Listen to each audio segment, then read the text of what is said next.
Kịch cổ trang xin chào quý vị. Sư phụ vốn là cao tăng đắc đạo, sao có thể dung túng cho ngươi coi rẻ mạng người như vậy? Ngươi ở trước mặt sư phụ, châm ngòi thị phi, đáng đánh. Con khỉ kia, hôm nay ngươi liên tiếp sát hại sinh linh. Quả thực là Phật pháp khó dung. Nói xong, Đường Tăng liền niệm khẩn cô chú. Tôn Ngộ Không ôm đầu khóc thét. Ngay lúc này, Ả Bạch Cốt Tinh đã giương móng vuốt sắc nhọn xuất hiện ngay sau lưng Đường Tăng. Sau đó thì sao? Muốn biết hậu sự thế nào, xin chờ hồi sau sẽ rõ. Ta vốn là một nhân viên Salesser thời hiện đại, chuyên chạy doanh số, chẳng ngờ lại xuyên không vào cái tên công tử bột bất tài vô dụng con trai binh bộ thượng thư Tần Phong này. Thiếu gia, ngươi đi đâu thế? Lại trốn đi uống rượu nữa phải không? Ông quản được chắc. Lại uống rượu rồi. Thiếu gia. Lão gia, lão gia. Chạy mất rồi. Đứng lại. Bản thiếu gia kể hay như thế, mấy người không có chút thành ý nào à? Chán chết, mất cả hứng. Thưởng tiền đi. Ngươi làm mẫu trước đi. Thiếu gia, ta thật sự không có tiền mà, nhanh lên.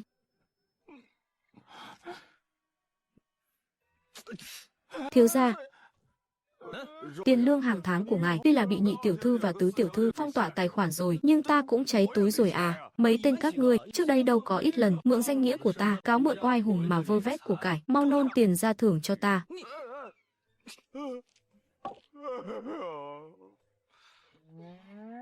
Tiêu hết rồi à?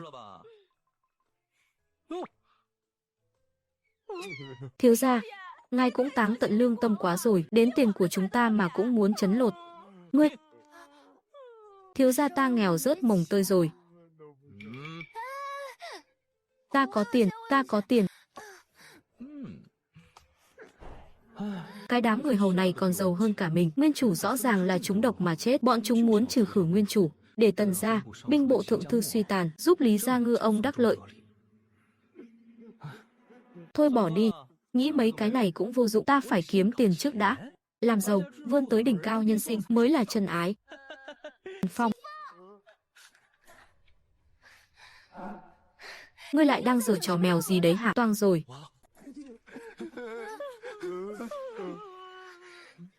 Cái thằng nhóc này. Đau đau đau.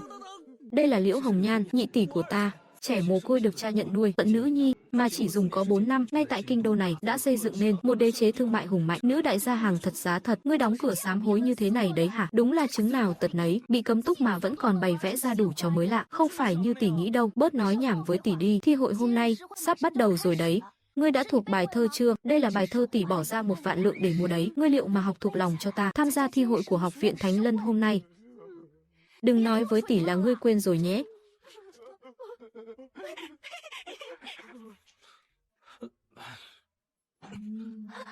Cái quái gì thế này? 1 vạn lượng á? Nhị tỷ, chắc chắn tỷ bị lừa rồi. Bài thơ này chó má gì cũng không thông, thôi không thể tả nổi. Chữ bẻ đôi ngươi còn không biết, mà cũng biết phân biệt thơ hay thơ rồi sao? Bớt làm trò đi cho tỷ nhờ. Tại thi hội, ngươi cứ cầm bài này đọc y chang cho tỷ là được. Cái bài thơ rác rưởi này mà bán được 1 vạn lượng, vậy mấy bài thơ Đường Tống trong đầu mình chẳng phải giá trị cả triệu bạc sao? Thi hội cái gì chứ? Đây rõ ràng là một cái đại hội Salesser hoàn hảo mà. Phát tài rồi. Lại nói linh tinh gì đấy? Thi hội này quan hệ đến việc ngươi có được tiếp tục theo học ở học viện Thánh Lân hay không, lại càng liên quan đến uy danh của Tần gia chúng ta. Nếu ngươi mà dám làm hỏng việc thì cứ đợi cha đánh cho nở hoa cái mông ngươi đi. Đảm bảo hoàn thành nhiệm vụ. Tiền ơi, ta tới đây.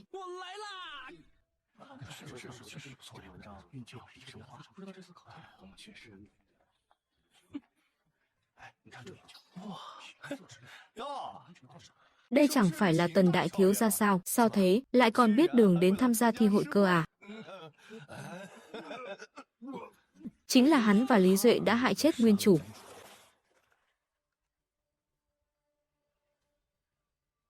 Hôm nay chính là ngày hội lớn của văn nhân trong thiên hạ. Loại như Tần công tử đây, chỉ biết chui rúc ở kỹ viện, một chữ bẻ đôi không biết. Lỡ gây ra chuyện nực cười gì, chẳng phải để người trong thiên hạ chê cười, làm ô uế thanh danh của học viện Thánh Lân sao? Lúc uống rượu hoa ở Thanh Lâu, Trình huynh đâu có nói là sẽ làm ô uế thanh danh thư viện đâu, lại còn khen ta tài cao 8 đấu nữa mà, sao bây giờ lại lật mặt không nhận người quen thế? Cô nương ở Thanh Lâu đã mách với ta rồi, nói là Trình huynh ấy à, bóc bánh mà không chịu trả tiền. Thật không ngờ nha. Trình Phát vốn định làm Tần Phong mất mặt, ai ngờ Tần Phong lại hào phóng thừa nhận đi Thanh Lâu, cái dáng vẻ ỏng ẻo kia. Đúng là gậy ông đập lưng ông mà. Ai đi Thanh Lâu chứ? Tần Phong, ta nói cho ngươi biết, ngươi còn ăn nói hàm hồ, ta sẽ đi tìm viện trưởng kiện ngươi tội phỉ báng, kiện tụng tính sau, cứ trả tiền phí phục vụ trước đã. Tuy rằng ấy mà, chỉ được có nửa tuần trả thôi. Nửa tuần trả á? Nhưng tiền thì vẫn phải trả đủ chứ. Tinh giật gân nha, đến tiền bao gái cũng quỵt, tởm thật đấy.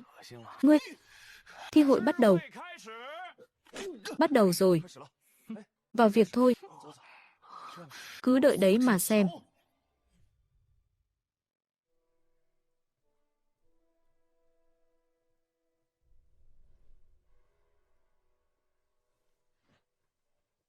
Được thôi, kỳ thi bắt đầu rồi. Ta tới trước. Hải thiên nhất tuyến bác cổ kim. Ngã dục đăng cao vọng thương không. Khước đạo nhất quần quý thiên kim. Văn vở như giám chó, không đạt. Người tiếp theo. Để ta. Thất kiều long quan kim lân nhiễu. Âm quân kinh mộng tam canh hàn. Bạch y tố bảo hợp cốt miên. Xui xẻo quá. Về nhà lo hậu sự đi, đừng ở đây làm loạn nữa.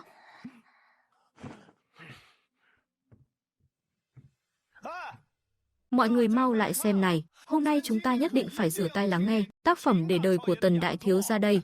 Chắc không phải lại là trước cửa có cái cầu to, dưới cầu đàn vịt bơi vo vo đấy chứ.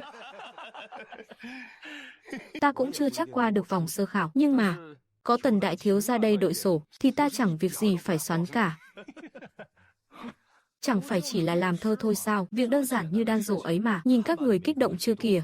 Nếu ngươi mà qua được vòng sơ khảo, ta sẽ tôn ngươi một tiếng là tiên sinh, còn nếu ngươi không qua, thì ra cổng thư viện, quỳ xuống sổ gâu gâu cho ta, thấy sao hả? Chỉ gọi tiên sinh thôi thì bèo quá, số tiền ta ứng trước dùng ngươi, tiền bay lắc cờ bạc ấy, trả lại đây, ngươi.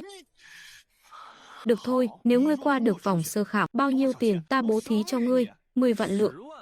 Bao nhiêu cơ? 10 vạn lượng. Tên này điên rồi à? Ngươi nói hưu nói vượn cái gì thế? Đêm hôm đó, cô ẻm nào mà ngon thế? Mấy ả ca kỹ là tiên nữ dáng trần chắc mà ra tới 10 vạn lượng. Đám ca kỹ hôm đó, thừa nhận rồi nhé. Hóa ra là thật à? Hôm đó ngươi say bí tỉ, bao trọn gói tất cả các hóa đơn, ghi hết vào nợ của ngươi, tổng cộng 10 vạn lượng. Ngươi nói láo. Lý công tử bảo ngươi cứ yên tâm, ai ấy tự có cách xử lý hắn.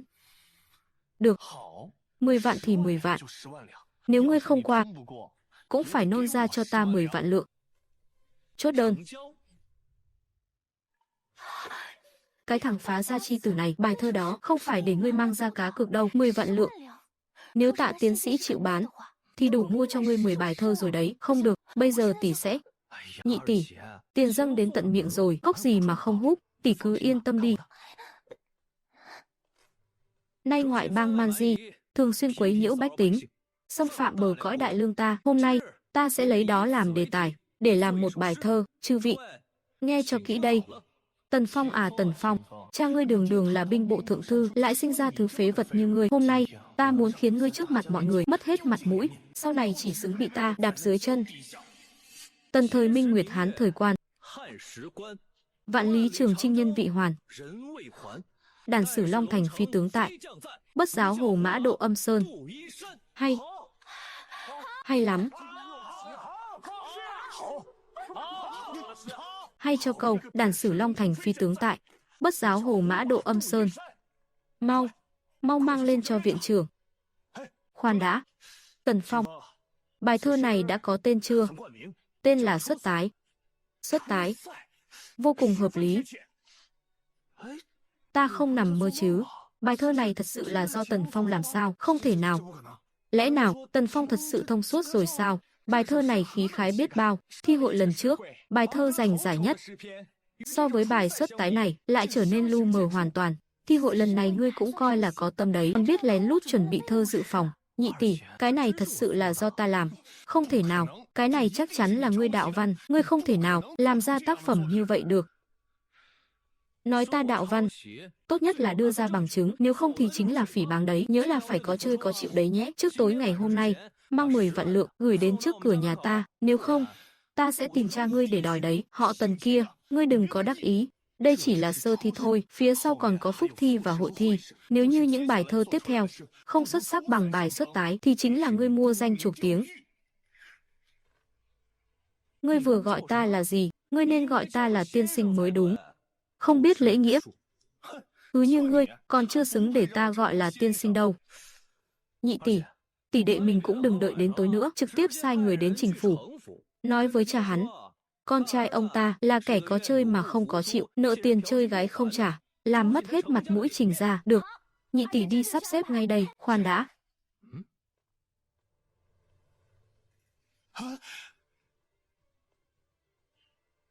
Ai nói? Không có bằng chứng đạo văn. Ai bảo ngươi là không có bằng chứng đạo văn? Bài xuất tái này, tuy là thượng thừa, nhưng sao ta lại nghe nói là nhị tỷ của ngươi, Liễu Hồng Nhan, dùng vạn lượng vàng ròng đi cầu xin từ chỗ Tạ tiến sĩ về. Cái thằng danh con nhà ngươi cũng đến à? Hôm nay tiện thể và mặt các người một thể, ta còn tưởng Tần Phong thực sự đổi tính rồi chứ, không ngờ thơ là do mua được. Kẻ bình thường đến thơ còn chẳng thuộc, giờ lại bắt đầu làm thơ cơ đấy, mà vừa ra tay đã là thiên cổ danh cú, ai mà tin nổi. Đúng đấy, sao có thể là do hắn viết ra được chứ? Chuyện cơ mật thế này mà ngươi cũng biết. Không lẽ ngươi theo dõi nhị tỷ của ta? Ta hiểu rồi, hóa ra ngươi là tên biến thái cuồng theo dõi. Ngươi, chuyện mua thơ gian lận thế này, đương nhiên phải bảo mật nghiêm ngặt rồi. Nếu Lý Duệ thừa nhận hắn giám sát, thì chứng tỏ hắn là kẻ biến thái, còn nếu không thừa nhận, thì là bịa đặt vô căn cứ. Chẳng phải quân tử chính nhân gì sất, chiêu này của Tần Phong cao tay thật. Sao thế, cưỡi hổ khó xuống rồi à? Ta biết ngươi sẽ không nhận, nhưng mà hôm nay thật khéo, Tạ tiến sĩ đang ở ngay trong học viện này. Bái kiến công tử, bái kiến chư vị. Tên Tạ tiến sĩ này, không ngờ bọn họ lại bị mua chuộc rồi. Chuyện này mà đồn ra ngoài, đối với danh tiếng Tần gia chắn sẽ có ảnh hưởng. Làm sao đây? Tên tiến sĩ này nhìn qua đã thấy một bộ dạng tiểu nhân. Ta vốn định nể mặt ngươi vài phần, nhưng với cái miệng độc địa của ngươi thì đừng trách ta không nói lý lẽ. Ta đẹp trai người người thế này, còn cần ngươi nể mặt chắc? Ngươi đúng là tên vô lại. Bài xuất tái rõ ràng là mặc bảo của ta. Ngươi cậy uy danh binh bộ thượng thư, vừa đe dọa vừa dụ dỗ ta. Trước đây ta là vạn bất đắc dĩ, giờ đã có lý. Công tử đứng ra chủ trì công đạo cho ta. Ta còn sợ ngươi chát.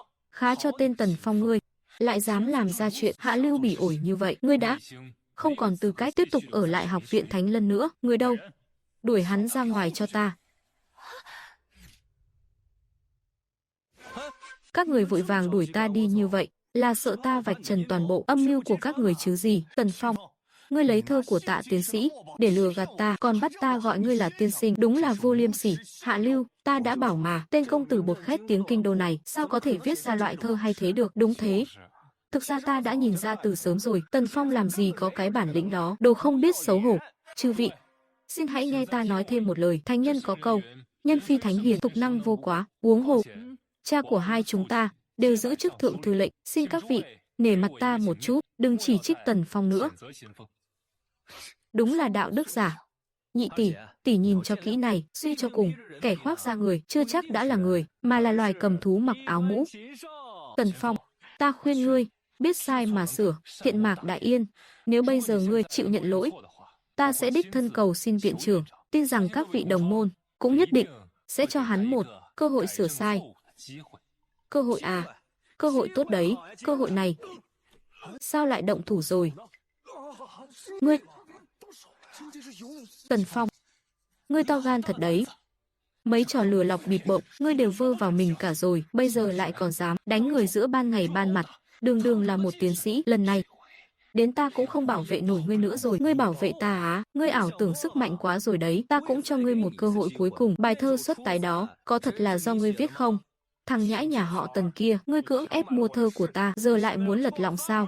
Bài thơ này chính là do Tạ Mỗ ta sáng tác được. Ngươi dám đánh một tiến sĩ? Câm mồm! Ta là con trai của binh bộ thượng thư, đường đường là tiến sĩ lại dám dưới phạm trên, sỉ nhục ta sao? Ngươi đúng là ngứa đòn mà.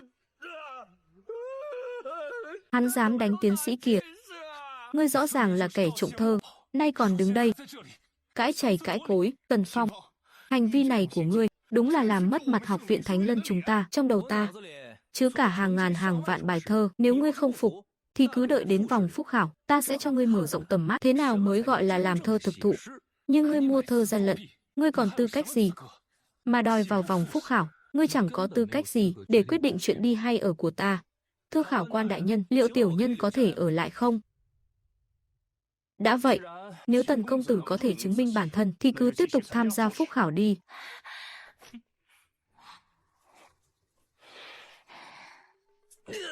Đã đến nước này rồi mà còn cợt nhả như thế, cẩn thận tỷ xử lý ngươi đấy. Nhị tỷ, tha mạng cho ta. Đề bài vòng phúc khảo là hoa mai. Bắt đầu đi. Một bài đạp tuyết vịnh mai. Mời các vị thưởng lãm. Mai tuyết tranh xuân minh nguyệt dạ, chấp bút đạp nguyệt bạch cầu y. Mai tốn bạc tuyết tam phân hàn, tuyết khước thành mai nhất đoạn hương.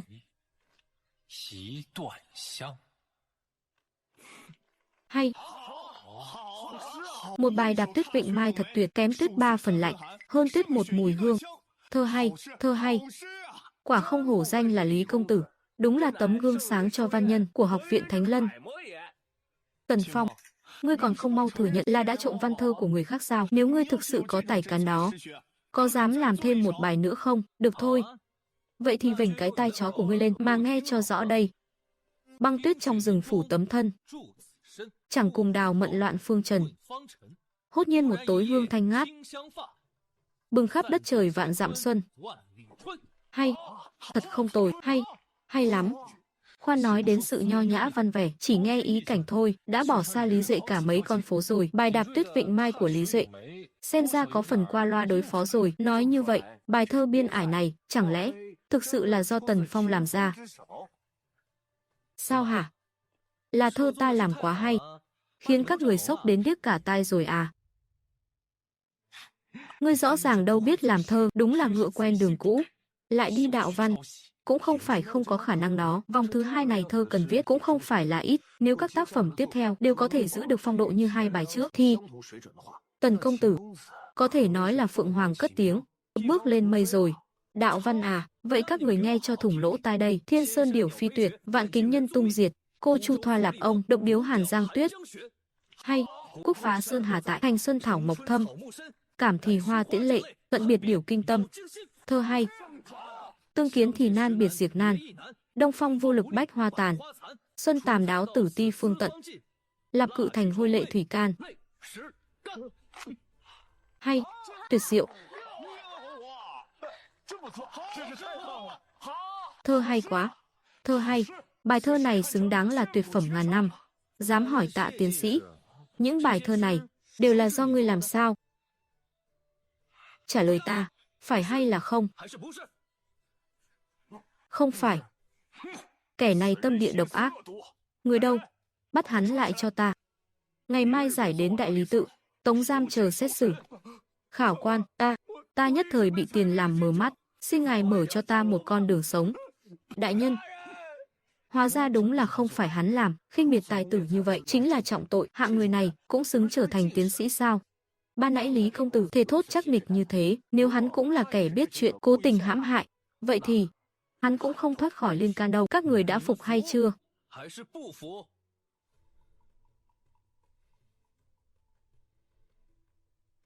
Tần huynh đại tài, xưa nay hiếm thấy. Lý mỗ bái phục. Xin hỏi, ta đã được thăng cấp chưa? Tần Phong, thăng cấp vào chung kết. Trình đại công tử, lễ nghi bái sư đâu mất rồi? Tần Phong, ngươi đừng có quá đáng. Thứ hỗn trướng, một chút giáo dưỡng cũng không có. Ta ngược lại muốn hỏi lệnh tôn về tội bất kính với tiên sinh này. Đi Thanh Lâu chơi chùa không trả tiền, có chơi có chịu. Nhưng mà là một học sinh, lẽ ra phải có chứ. Nếu để cha ta biết chuyện này, chắc chắn sẽ bị lột một lớp da. Tần Phong đáng chết. Bái kiến tiên sinh. Qua loa quá. Bái sư thì làm gì có lý nào không quỳ chứ. Ngươi, học viện Thánh Lân, xưa nay luôn dạy tôn sư trọng đạo. Ngươi ngỗ ngược như vậy, hay là thư viện, không chứa chấp nổi ngươi đâu. Học trò Trình Phát. Bái kiến tiên sinh.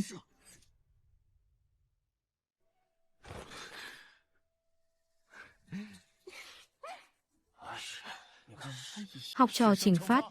Tham kiến tiên sinh. Đồ nhi ngoan của ta, 10 vạn lượng đó, nhớ gửi đến phủ của vi sư nhé. Một ngày là thầy, cả đời là cha, con phải ngoan ngoãn nghe lời, nếu không, vi sư sẽ tụt quần con ra để dạy dỗ đấy.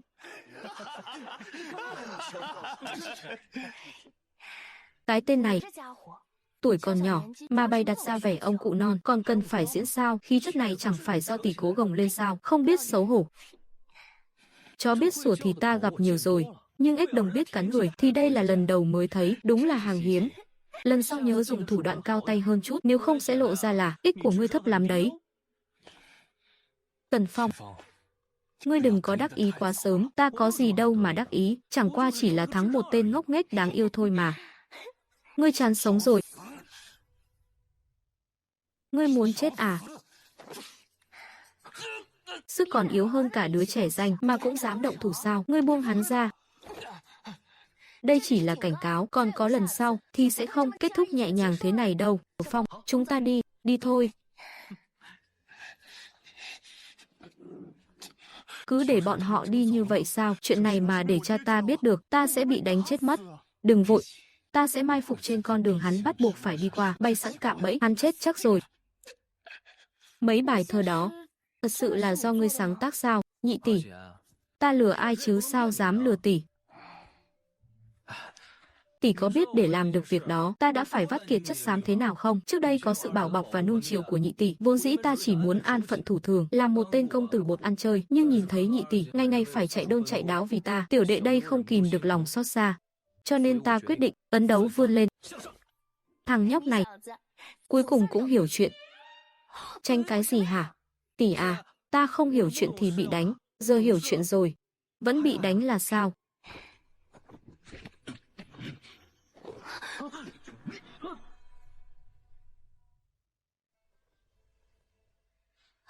Kẻ nào dám động đến người nhà họ Tần, còn dám động thủ nữa, đừng trách đao kiếm của ta không có mắt. Tứ muội, muội đến rồi. Tứ tỷ Cảnh Thiên Ảnh, nữ chiến thần số 1 Đại Lương, nhị tỷ là nữ đại gia giàu nhất kinh đô, hơn nữa hai người họ còn đẹp như tiên dáng trần. Lão cha thì làm binh bộ thượng thư, nắm giữ binh quyền, bên nào người nấy đều là những tồn tại cấp bậc đại thần cả. Tứ tỷ, cuối cùng tỷ cũng đến rồi, mấy người tiêu đời rồi, tứ tỷ của ta đến rồi đây, xem kẻ nào dám giết hại tiểu gia ta nào. Thằng nhóc thối, bớt thói cợt nhả lại cho ta, bỏ đi. Ta khuyên các ngươi thả ta ra. Bằng không.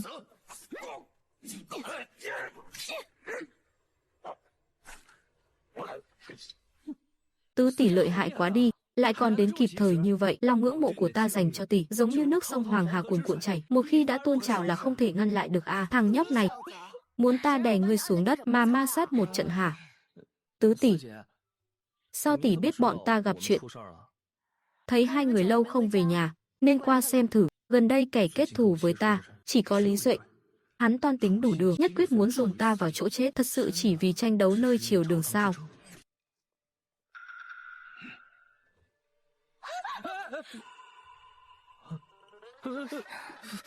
Cái thứ không biết cố gắng này, ngươi còn dám vác mặt về hả?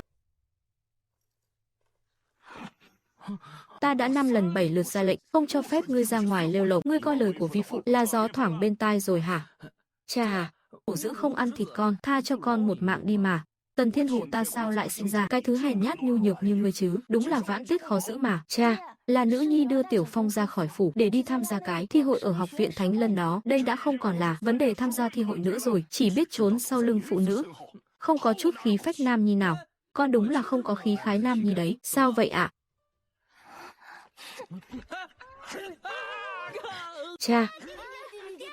Cha bớt giận đi, coi chừng ảnh hưởng sức khỏe. Cha đừng chấp nhặt với hắn làm gì. Cha, Cha chẳng phải luôn mong Tiểu Phong có tiền đồ sao? Hôm nay đệ ấy đã vượt qua liền 2 ải, hiện giờ đã là người nổi tiếng ở học viện Thánh Lân rồi. Bài thơ xuất tái của đệ ấy càng khiến cho các giám khảo ở học viện vỗ tay tán thưởng không ngớt đấy hạ. Hồng Nhan, sao con cũng học cái thói đầu hùa theo lừa gạt cha rồi hả? Những lời nữ nhi nói câu nào cũng là thật cha. Hôm nay Tiểu Phong ấy còn dùng thơ ca áp đảo quần hùng, giành được vị trí đầu bảng. Cha, nữ nhi cả đời này đã bao giờ lừa dối cha chưa? Chính mắt con nhìn thấy, tuyệt đối không thể là giả được. Tiểu Phong tuy chưa từng ra trận giết địch, nhưng một bài xuất tái lại làm dạng danh uy phong Tần gia ta. Nhị tỷ, là bài thơ thế nào mà khiến tỷ tán thưởng như vậy? Vậy ta sẽ đọc cho mọi người nghe. Tần thời Minh Nguyệt Hán thời Quan, vạn lý trường chinh nhân vị hoàn, đã xử Long Thành phi tướng tại, bất giáo Hồ Mã Độ Âm Sơn. Thế nào ạ? Không thể nào. Con cứ nhìn cái bộ dạng lêu lổng hư hỏng của nó xem, nó mà làm ra được những câu thơ hào hùng thế này á. Tần Thiên Hổ ta, e là mồ mả tổ tiên bốc khói xanh rồi. Cha, hay là mình về quê kiểm tra xem, mồ mả tổ tiên ấy chắc chắn là bốc khói xanh thật rồi đấy, là thật đó cha. Tất cả mọi người ở học viện đều nghe thấy, lúc này e rằng bài thơ này đã truyền khắp mọi ngõ ngách kinh thành rồi. Bài thơ này, thật sự là do con làm sao? E là đến cả đại văn hào danh tiếng lẫy lừng kinh đô cũng chẳng làm ra nổi đâu. Nữ nhi tận mắt chứng kiến. Ban đầu con cũng tưởng là đệ ấy bỏ tiền ra mua văn thơ của người khác, nhưng nếu có người khác làm ra được thì họ đã tự mình công bố, sớm đã danh chấn đại lương rồi, chứ đời nào lại chịu bán cho đệ ấy. Thằng danh con này, có bản lĩnh này từ bao giờ thế hả? Chuyện này, sao mà có thể được?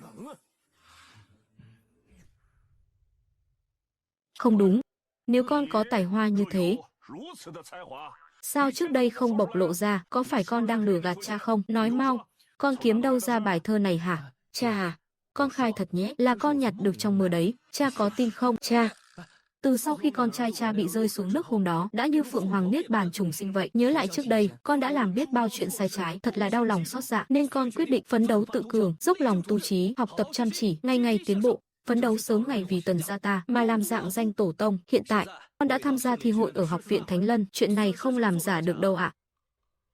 Cha, Tiểu Phong so với trước kia đúng là đã khác rồi. Từ khi cha cấm túc đệ ấy, ngày nào đệ ấy cũng ở trong thư phòng, dùi mày kinh sử. Đúng không Tiểu Phong? Đúng vậy ạ. Cha, nhị tỷ đã đích thân làm chứng rồi, ngươi còn gì không tin nữa chứ? Cũng coi như có chút dáng dấp người nhà họ Tần ta. Hiện giờ, chiến sự tiền tuyến đang căng thẳng. Làm cái gì đấy? Ta không rảnh để quản con đâu. Liệu mà ngồi yên cho ta? Cha, chẳng lẽ người vẫn đang phiền lòng vì chuyện Bắc địch sao? Lũ man di Bắc địch liên tục quấy nhiễu biên cương nước ta, đã khiến cho dân chúng lầm than rồi. Triều đình vì chuyện này mà tranh cãi muốn lật tung cả lên. Tại sao bệ hạ không xuất binh? Bắc địch binh lực hùng hậu, giỏi cưỡi ngựa bắn cung. Đại lương ta cho dù có trăm vạn tinh binh, e rằng cũng chẳng chiếm được lợi thế gì. Hộ bộ và mấy vị quan lớn khác lo sợ tổn thất nặng nề, ra sức ngăn cản việc xuất binh trấn áp. Vi phụ thật sự là lực bất tòng tâm. Theo con thấy ấy mà, căn bản chẳng cần để ý mấy lão quan hủ lậu bên hộ bộ làm gì, suốt ngày chỉ biết đấu đá phe phái, chẳng làm nên trò chống gì, cứ bẩm báo lên thánh thượng, dạy cho bọn chúng một bài học nhớ đời là xong. Bắc địch chẳng phải giỏi kỵ binh sao? Vậy thì cứ việc nuốt trọn đám kỵ binh đó. Nghịch tử này, con thì biết cái gì? Nếu đơn giản như vậy, thì vi phụ còn phải vắt óc suy nghĩ sao? Nếu con còn dám ăn nói hàm hồ nữa, ta sẽ đánh cho con nở hoa trên mặt đấy. Bắc địch có hung hãn đến đâu, thì đầu óc bọn chúng cũng đâu có linh hoạt, chúng ta chỉ cần dùng mưu kế. Tiểu Phong có cao kiến gì sao? Chỉ giỏi ở đây gây thêm phiền phức. Con tưởng ra chiến trường là trò chơi đồ hàng chắc. Con, mỗi khoảnh khắc trôi qua đều có biết bao binh sĩ phải bỏ mạng, đâu phải chuyện để con có thể tùy tiện xen vào bàn luận. Chính vì biết chiến trường khốc liệt nên mới phải giảm thiểu cửa thua, gia tăng cửa thắng chứ ạ. Đừng có mà múa mép khua môi với ta, con lại ngứa ra rồi phải không? Cha, chi bằng cha nghe thử xem Tiểu Phong nói thế nào, biết đâu lại có điểm khả thi thì sao? Vậy con nói đi, đã không thể đánh tan địch trực diện, thì dùng cung thủ thay thế bộ binh, 5.000 cung thủ dùng cường nỗ bắn giết. Nếu để cung thủ đi tiên phong, đối phương lao lên, sẽ tổn thất một phần binh lực. Nhưng địch có ngựa khỏe, mà ta chỉ có cung thủ, quá mỏng manh, chạm trán một cái là tan tác ngay. Đương nhiên không phải thế, phải để cung thủ dẫn đầu trận tiền, xếp 3 hàng bộ chiến, hàng đầu cầm khiên lớn, hàng 2 cầm trường thương, hàng 3 cầm đoàn mâu. Như vậy đám kỵ binh ma quỷ đó đừng hòng xâm nhập vào trận địa phòng thủ của ta, đây quả là diệu kế. Như vậy thì đám kỵ binh Bắc địch đó có mọc cánh cũng khó mà thoát được. Có ích gì chứ? Hai cánh quân ta phòng thủ bạc nhược, nếu hắn tấn công hai bên sườn thì gay go to. Hai cánh cần bố trí mỗi bên một đội, lấy phác đao, ớt đao, chảm mã đao làm chủ đạo, phối hợp với binh khí ngắn hỗ trợ là hóa giải được ngay, giải quyết điểm yếu hai cánh xong. Nếu chúng dám đối đầu trực diện, ta phái thêm khinh binh, đứt lương thảo của chúng là xong. Bố trí như vậy chắc chắn khiến chúng có đi mà không có về. Nếu địch vòng ra sau tập kích, binh lính hai cánh của đại trận có thể quay lại hỗ trợ ngay. Chiến thuật này của con sắp xếp vô cùng hoàn hảo, dùng để đối phó kỵ binh thì đánh đâu thắng đó. Ông đây xem bao nhiêu phim chiến tranh, lại còn cày nát game Tam Quốc, bón hành cho mấy bộ lạc man gì này, chẳng phải chuyện dễ như ăn kẹo sao? Thằng nhóc con này từ bao giờ lại trở nên lợi hại thế hả? Mà này, cường nỗ với phác đao là cái thứ gì thế? Chuyện này nói vài câu không rõ được, nếu cha muốn biết, hài nhi vẽ ra là được ạ. Nào, được rồi.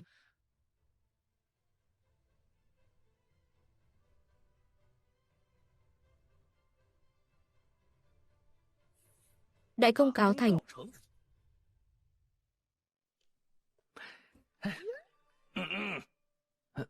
Cha, mời cha ngồi.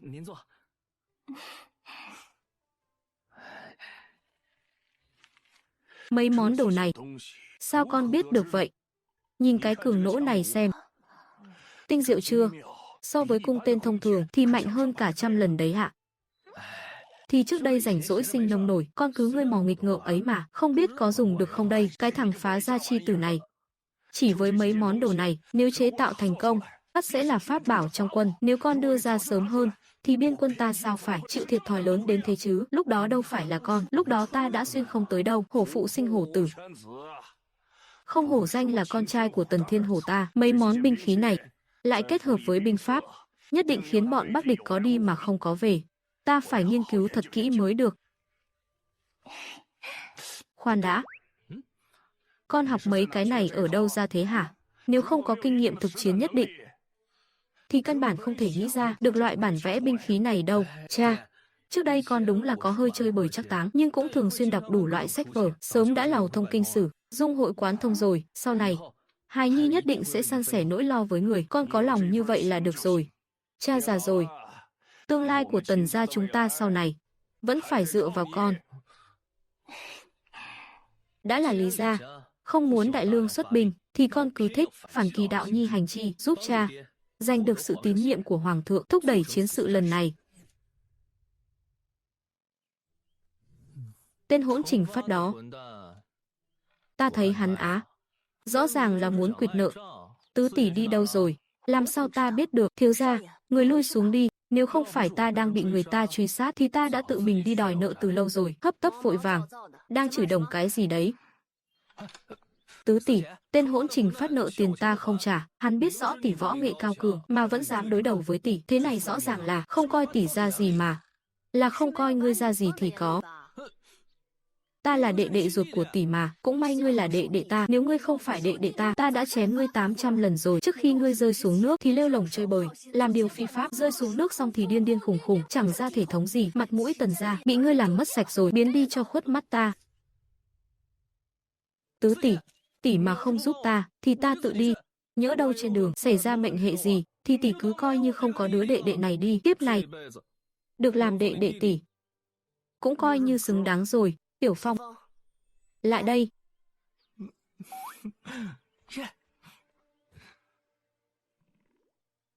Bàn về độ vô sỉ, Trình Phát còn kém xa ngươi đấy. Suốt ngày mồm mép tép nhảy, cũng may là ngươi không làm quan, nếu không đại lương ta lại có thêm một tên gian thần nịnh hót. Tỷ thấy ta có tố chất làm gian thần sao? Đa tạ tỷ, tỷ quá khen. Tìm vài hộ vệ đi cùng ngươi là được rồi. Đi thôi. Mau đi thôi. Hay là cho ta mượn Sơ Ngọc dùng một ngày đi. Không được. Trừ khi tỷ chết. Tỷ à. Tỷ phải sống lâu 100 tuổi chứ. Tỷ đệ mình thương lượng chút. Ta không mượn không đâu. Trả tiền thuê một ngày.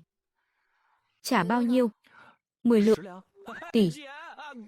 Tỷ nói giá đi mà. Trình Phát nợ ngươi bao nhiêu bạc? 10 vạn lượng. Sơ Ngọc, đi cùng thiếu gia một chuyến, mang 10 vạn lượng bạc của bổn tiểu thư. Mang về đây. Rõ. Tỷ cũng ác quá rồi đấy, chẳng trừ lại cho ta chút nào à? Đệ đệ à, chúng ta là người một nhà. Của đệ chính là của ta, kiếp này làm tỷ của đệ. Tỷ cũng thấy đáng lắm. Đi đi.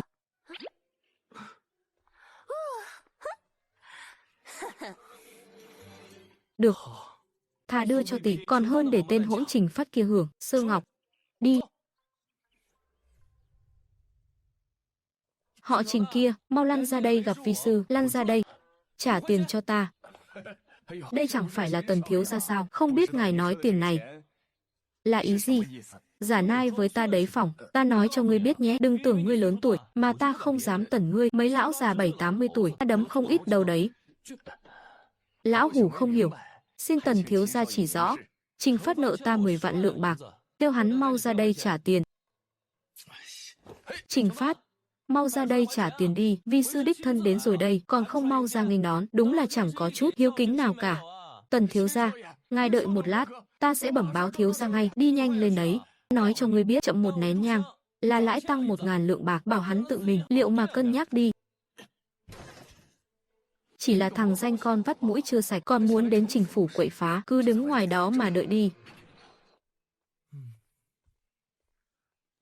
Thiếu gia, lão quản gia đó chỉ đang lấp liếm thôi, hắn ta sẽ không ra đâu. Đã chơi chiêu này thì ta sẽ cho cả cái kinh thành này thấy Trình phủ bọn họ rốt cuộc là cái bộ mặt gì.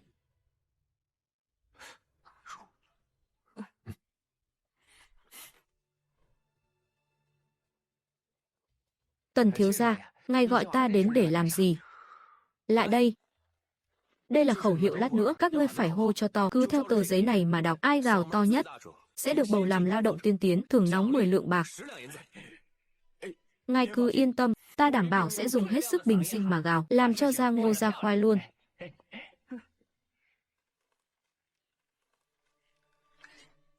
Trình Phát, trả tiền, Trình Phát, trả tiền.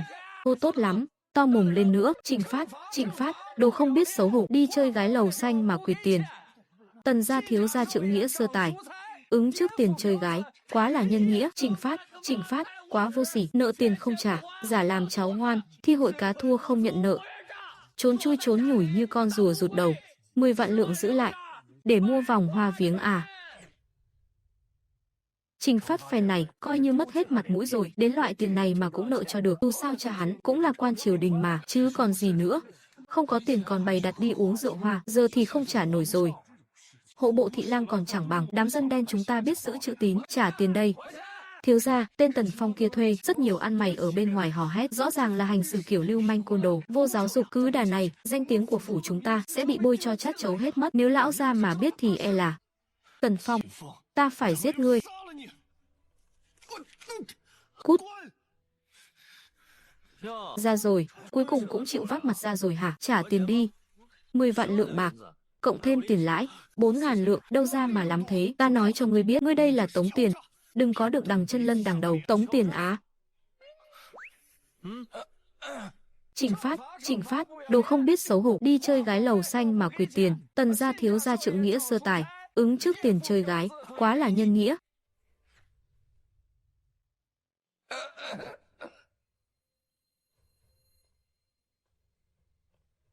Tần công tử, làm loạn thế này, e là không hay đâu nhỉ. Quan nói đến việc ta và cha ngươi cùng làm quan trong triều, nếu chuyện này đến tai hoàng thượng, cả ngươi và ta đều chẳng đẹp mặt đâu. Đẹp mặt chứ sao không?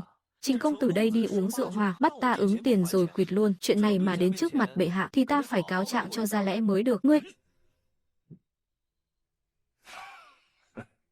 Tần công tử, chúng ta có gì thì từ từ nói. Trình bá phụ, quý tử nhà ngài đúng là làm mất mặt ngài quá. Cái thói này chẳng lẽ nợ tiền không trả là di truyền từ cha sao? Trình Phát, quá vô sỉ, nợ tiền không trả, giả làm cháu ngoan, thua cược ở thi hội mà định quỵt nợ sao? Nghịch tử, bước qua đây, cha, nghe con giải thích đã. Cái thằng nghịch tử này, suốt ngày chỉ biết gây họa cho ta. Cha ơi, rõ ràng là hắn gài bẫy hại con mà, con thật sự không có, con dám chối à? Mau nhận lỗi với Tần công tử ngay.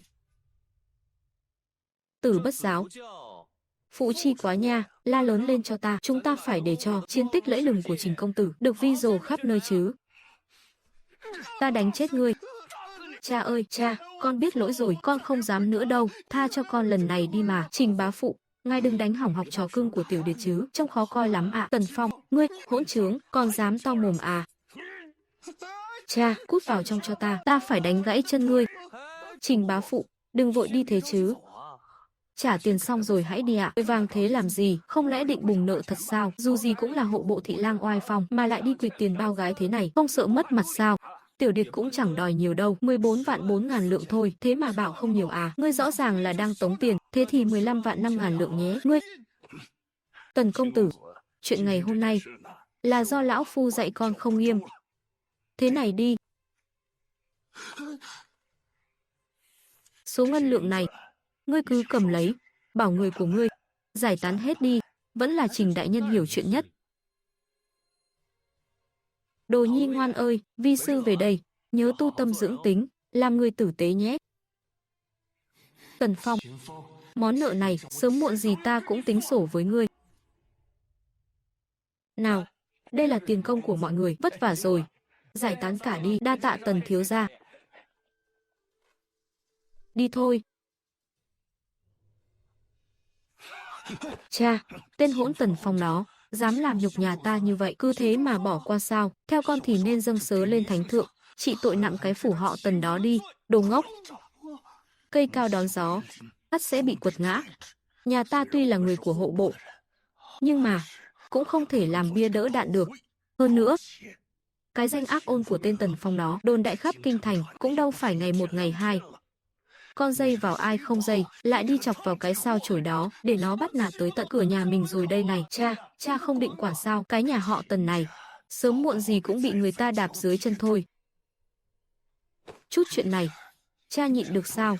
Bọn người Lý gia đó đã chuẩn bị xong hết rồi. Đến lúc đó, sẽ khiến Tần gia chúng ta chết không có chỗ chôn đâu. Kiếm được 10 vạn lượng, mà về tay chỉ còn có từng này. Tới ra, nước đường nấu xong rồi ạ. Đây chẳng phải là nước lọc sao? Nhạt toẹt, lấy thêm chút đường tới đây. Thiếu gia, nhà bếp hết đường rồi ạ. Chỉ là đường thôi mà. Đường là Tần phủ, lại không có nổi đường mà ăn sao? Nghe nói hiện giờ đường xương đều bị các thương hội lớn thao túng, đầu cơ tích trữ. Không bao lâu nữa, giá đường xương chắc chắn sẽ còn tăng phi mã. Hơn nữa còn phải có cửa mới mua được, chút đường trắng còn con thôi mà, có cần căng thẳng thế không? Ở cái thời đại này hình như chưa có đường trắng, chỉ có đường đỏ. Nếu mình chế tạo được đường trắng, thì chẳng phải là phát tài to rồi sao? Ngươi, mau đi gom hết đường đỏ trong phủ, mang hết tới đây cho ta, nhanh lên. Vâng. Tiểu Phong, ngươi lại giở trò gì nữa thế? Ngươi cần nhiều đường đỏ như vậy để làm gì? Nhị tỷ, tỷ đệ mình sắp phát tài rồi. Nhưng ngặt nỗi, ví tiền đang viêm màng túi, cần tỷ rót vốn hỗ trợ tài chính a. Tỷ thấy không phải đệ muốn phát tài đâu, mà là ngứa đòn rồi đấy. Chưa kể, ở thi hội đệ đã lừa được bao nhiêu là tiền, đệ còn đòi tiền làm gì nữa? Tiền đó của ta chẳng phải bị tứ tỷ trấn lột sạch rồi sao? Chuyện đó không quan trọng. Nhị tỷ, ta có thể biến đường đỏ thành đường trắng. Nói hưu nói vượn gì thế? Trên đời này, làm gì có cái gọi là đường trắng, thật mà. Không tin thì chúng ta ký hợp đồng đi, đến lúc đó chia lợi nhuận 5 năm. Được. Ta biết ngay mà, nhị tỷ là tốt nhất, ta đi chế biến đường trắng đây, lát nữa là có kết quả.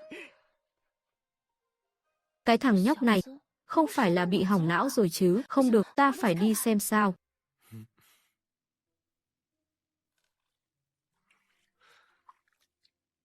Đun chảy đường đỏ ra là sẽ biến thành đường trắng. Lúc lấy đường đỏ, nó vốn dĩ như thế này mà, ngươi lại hoàn nguyên nó à?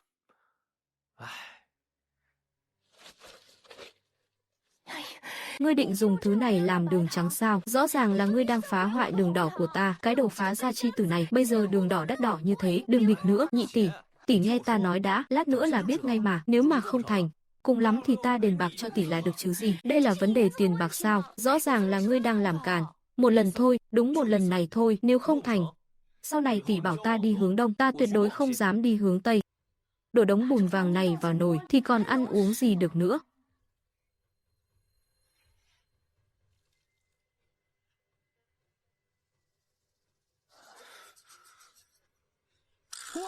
Bổn thiếu gia làm được rồi, thành công rồi.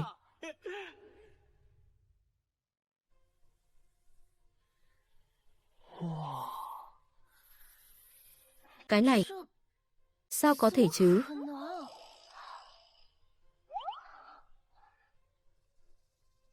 Đây chính là đường trắng. Nó còn tinh khiết hơn cả đường phèn. Đương nhiên rồi, giờ thì không thể nói, ta là kẻ vô học bất tài nữa nhé. Ta là thiên tài đấy. Cuốn Thiên Công Khai Vật trước kia đâu phải đọc để chơi. Muốn trở thành bestseller thì phải dựa vào lượng kiến thức khổng lồ mới được. Có phương pháp chế tạo đường này thì không lo không có cửa kiếm tiền. Lần này nhà ta phát tài to rồi, ngươi giỏi thật đấy. Nhưng mà nhị tỷ này, kỹ thuật làm đường này nhất định phải bảo mật, nếu không chẳng bao lâu nữa đường trắng sẽ tràn lan đại trà ngay. Đúng là của hiếm là của quý mà, cứ giao cho tỷ, chỉ cần có tỷ ở đây sẽ không để phương pháp này lọt ra ngoài đâu. Còn một vấn đề nữa, trong thiên hạ này, nhân tài dị sĩ nhiều như vậy, chắc chắn họ sẽ vắt óc suy nghĩ về cách làm đường. Nếu bị họ giải mã được, e là đường trắng sẽ sớm rớt giá ngang với đường đỏ mất. Đúng vậy. Muốn hạn chế việc này thì phải giới hạn sản lượng, còn phải đóng gói bao bì thật đẹp, biến đường trắng thành thứ mà dân thường nằm mơ cũng không dám nghĩ tới, hàng cao cấp thường không mua nổi. Như vậy mới có thể kiếm được lợi nhuận siêu khủng. Một mũi tên trúng hai đích. Ngươi học mấy cái này ở đâu thế? Ngươi rốt cuộc có phải là Tần Phong không vậy? Đương nhiên rồi, hàng thật giá thật, bảo hành trọn đời đấy. Muốn mở rộng thị trường cho đường trắng thì phải có độ nhận diện thương hiệu, tức là phải chạy quảng cáo. Có lý. Nhưng nếu chỉ quảng bá tại cửa hàng đường thôi thì bình dân quá. Sẽ đi ngược lại với định hướng mà chúng ta vừa bàn. Nhị tỷ, gần đây có sự kiện gì lớn không?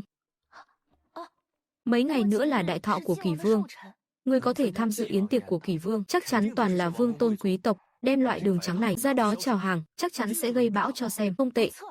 Trông cậy cả vào ngươi đấy, được.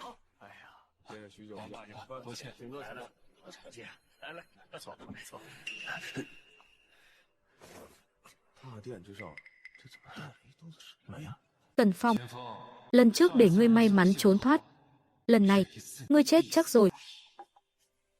Đây là cái thứ gì hả, cha? Đừng có nóng nảy hại gan, hài nhi đảm bảo với cha, Kỷ Vương điện hạ nhìn thấy món quà này nhất định sẽ vui như mở cờ trong bụng.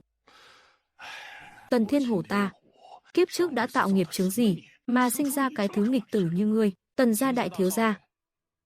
Ngươi dùng cái bao tải này để đựng quà sao, chẳng lẽ coi điện hạ là ăn mày chắc?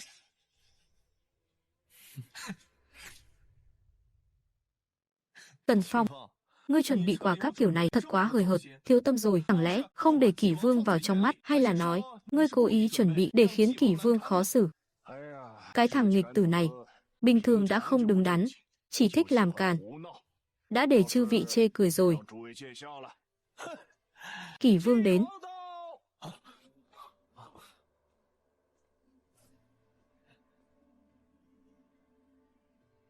Chúc Kỷ Vương điện hạ phúc thọ ngang trời, tuổi tuổi có ngày này, 5 năm có ngày này, cùng vui cùng chúc.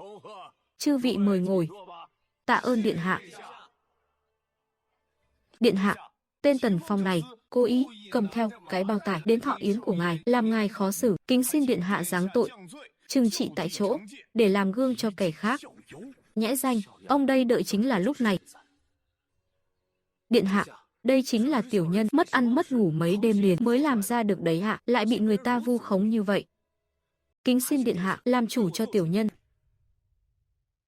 Tần đại nhân, thằng bé Phong Nhi này bệnh cũng không nhẹ đâu, về nhà lo mà chạy chữa đi, đừng để chậm trễ thêm nữa.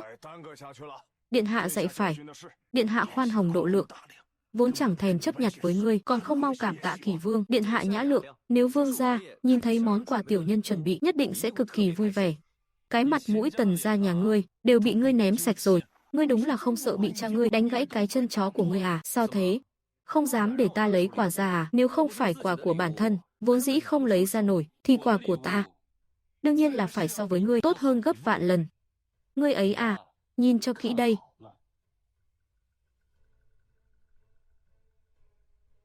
Điện hạ. Duệ Nhi, có lòng rồi. Chỉ cần điện hạ thích là được ạ. Điện hạ, tên Tần Phong này ngày nào cũng điên điên khùng khùng. Hôm nay còn làm loạn như vậy, tiểu nhân thật sự đau lòng nhức óc. Nhưng lại chẳng thể làm gì được. Miếng băng trùng dao ngọc này là vật báu tiểu nhân may mắn có được, kính xin vương gia nhận cho. Mọi người cứ tùy ý tặng quà, đơn giản một chút là được. Không cần phải quá phô trương. Phải, đúng vậy. Tục không chịu nổi. Với thân phận của điện hạ, thì có thứ gì mà chưa từng thấy qua. Nếu dùng tiền bạc để đo đếm giá trị, thì đâu có xứng với đẳng cấp của điện hạ. Đã chê quà của chúng ta là phàm phu tục tử. Vậy Tần đại thiếu gia, ngươi đã chuẩn bị thứ gì thanh cao thoát tục đây? Mang cái bao tải lên đây, còn mặt mũi nào mà nói. Dạ Minh Châu, ngọc băng trùng. Chắc chắn là đáng giá cả gia tài đấy, nói thừa. Chỉ riêng viên Dạ Minh Châu của Lý thiếu gia đã là bảo vật vô giá rồi, nay Bắc địch liên tục quấy nhiễu biên cương. Bệ hạ lao tâm khổ tứ, đau đầu vì ngân sách, xem ra điện hạ còn chẳng bằng các người đâu, vung tay tặng quà đắt đỏ như thế mà mắt cũng không thèm chớp cái nào.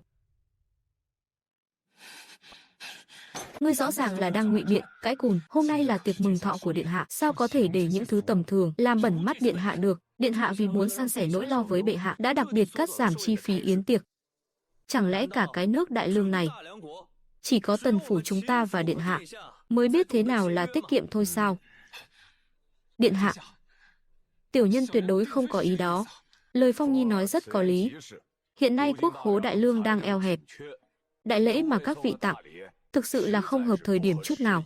Ngày mai hãy lập danh sách, xung công hết để bổ sung vào quốc khố. Phong Nhi, con đã chuẩn bị món quà gì? Đừng có úp mở nữa. Để bản vương xem thử nào. Vâng.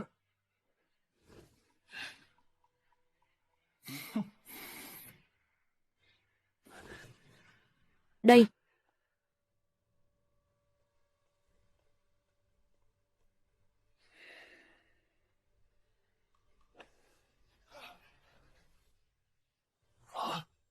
Nay vùng sản xuất đường mía bị tàn phá nặng nề. Đường xương trở thành vật hiếm có khó tìm. Ngay cả trong phủ của bản vương cũng phải tính toán chi ly khi dùng. Tại sao Tần phủ lại tích trữ được nhiều đường xương đến thế này? Mời điện hạ nếm thử xem sao.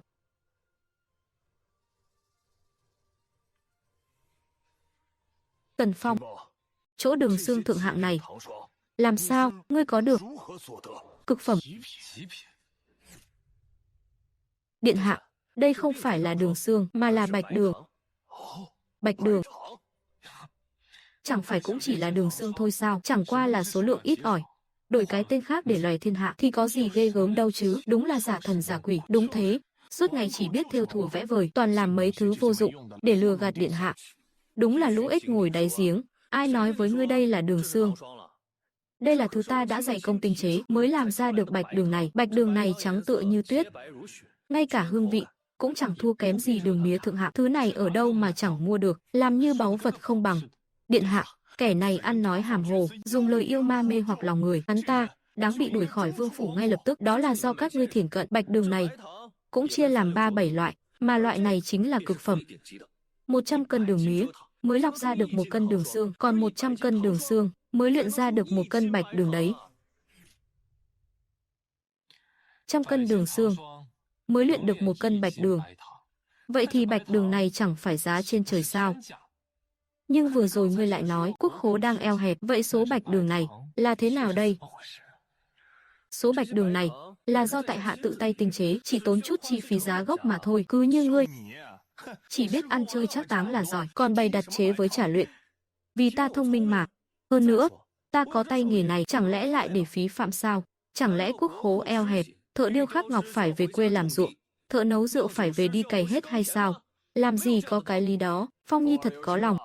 Số bạch đường này bản vương rất thích. Điện hạ vì nước chinh chiến mấy chục năm, lập nên chiến công hiển hách, nay cuối cùng cũng được quy ẩn điền viên, cần phải an hưởng tuổi già cho tốt. Tiểu nhân 2 bàn tay trắng. thực sự không có gì để biếu những báu vật như Dạ Minh Châu. Nếu điện hạ đã thích, thì bạch đường dùng sau này của ngài, tiểu nhân xin bao trọn gói, mong điện hạ đừng từ chối. Tấm lòng thành của tiểu nhân, đã vậy thì bản vương xin nhận. Tần thượng thư, ông đúng là sinh được một đứa con trai tốt. Điện hạ quá khen rồi. Tên Tần Phong đáng chết, sao bỗng nhiên lại trở nên tinh danh thế này? Hắn đâu chỉ tặng được. Rõ ràng là đang tặng cái sự khôn khéo trong đối nhân xử thế. Trong phủ tại hạ vẫn còn một ít bạch đường. Ai có hứng thú, có thể đến phủ bàn bạc chi tiết với tỷ tỷ ta. Bạch đường 1 cân 500 lượng. Giá cả phải chăng, già trẻ không gạt, cái giá này quá hoang đường rồi. Ngươi tưởng mình đang làm ra vàng chắc, có kẻ ngốc mới mua. Theo ta được biết, nơi sản xuất đường mí, mỗi năm chỉ làm ra được 500 cân đường xương để tiến cống vào trong cung. Vậy mà giờ đây, đồ dùng trong cung chắc hẳn đã cạn kiệt rồi. Nếu như bệ hạ mà được nếm thử loại đường trắng này, thôi đi. Ai thèm mua đường trắng của ngươi chứ? Tần công tử, quý phủ còn bao nhiêu đường trắng? Có đủ 100 cân không? Ta đặt trước rồi nhé. Đến giờ bệ hạ vẫn chưa được nếm thử. Nếu ta là người đầu tiên mua được rồi dâng lên bệ hạ, chắc chắn sẽ khiến người nhớ đến ta. Giá cả không thành vấn đề. Ngươi có bao nhiêu đường trắng ta bao thầu hết. Ngươi dám tranh hàng với ta sao? Mọi người đừng vội. Hôm nay là thọ yến của điện hạ, lẽ ra phải ưu tiên điện hạ trước. Còn về việc mua đường trắng, cứ cho người thương lượng với nhị tỷ ta là được. Tiểu nhân xin phép cáo lui trước. Tiểu nhân xin phép cáo lui trước. Điện hạ, tên Tần Phong này quả thực là hồ đồ quấy nhiễu. Hắn dám ngay tại thọ yến của ngài mà bày trò buôn bán. Không sao, bản vương cũng không phải kẻ cổ hủ. Người trẻ tuổi cần phải có năng lực như vậy. Đó là hồng phúc của đại lương ta. Thằng danh con. Đống đường trắng đó thật sự là do con tinh luyện sao? Không phải là con đang ăn nói hàm hồ đấy chứ? Nếu chuyện này xé ra to mà không đưa được hàng ra, thì Tần phủ chúng ta cả nhà đều bị con làm liên lụy đấy. Cha, giữ cho con chút thể diện đi. Số đường trắng đó đúng là do Hải Nhi làm ra. Việc này nhị tỷ biết rõ từ đầu đến cuối. Hiện nay ngân khố quốc gia đang eo hẹp, con lại công khai vơ vét tiền bạc. Nếu để bệ hạ biết được thì sao có thể tha cho con? Cha, con đi lo vụ buôn bán đường tiếp đây. Cha cứ tự nhiên nhé.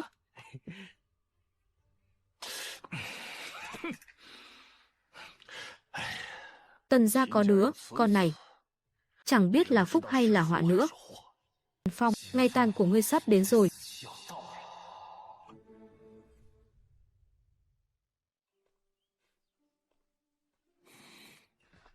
Tiểu hầu gia, yến tiệc đã bắt đầu rồi, sao giờ ngài mới tới vậy? Có chút việc nên chậm trễ. Tiếc cho tiểu hầu gia quá, vừa rồi không được chứng kiến tên Tần Phong hôm nay giả điên giả dại, dùng đường để nịnh bợ điện hạ. Cái triều đình này, e rằng sau này là do Tần gia hắn quyết định hết rồi, ta không rảnh nghe ngươi nói nhảm. Tiểu hầu gia, là ta lỡ lời, ta chỉ cảm thấy bất công thay cho lão tướng quân mà thôi. Vừa nãy Tần Phong còn tuyên bố muốn khiến Ninh tướng quân phải cúi đầu xưng thần trước hắn, đúng là to gan lớn mật, coi trời bằng vung. Hắn lại dám trèo lên đầu Ninh gia ta mà bắt nạt sao? Ninh gia và Tần gia xưa nay vốn không đội trời chung, cứ mượn tay kẻ hữu dũng vô mưu Ninh hổ này để trừ khử Tần Phong. Chiêu này của Lý công tử cao tay thật đấy. Tần Phong, ngươi chán sống rồi à? Sao vừa gặp đã động thủ thế? Có biết cái gì là võ đức không hả? Có gì từ từ nói không được sao? Hạng như ngươi mà cũng dám sỉ nhục Ninh gia. Hôm nay ta không đánh ngươi răng rơi đầy đất thì ta không phải người nhà họ Ninh. Ta không có sỉ nhục. Ta sỉ nhục nhà ngươi lúc nào chứ? Lý huynh, lính canh quanh đây đã bị ta điều đi hết rồi. Vảy ngược lớn nhất của Ninh Hổ chính là cha hắn. Mấy lời đó đủ để Ninh Hổ đánh chết tươi tên Tần Phong kia rồi. Làm tốt lắm. Hai nhà Tần Ninh vốn dĩ đã như nước với lửa, phen này có kịch hay để xem rồi. Ta không có sỉ nhục mà. Tiểu hầu gia, đừng để Tần Phong chạy thoát. Lý Duệ, ta đánh không lại Ninh Hổ, chẳng lẽ còn không đánh lại ngươi? Ngươi còn lải nhải nữa là ông đây tát vỡ mặt đấy.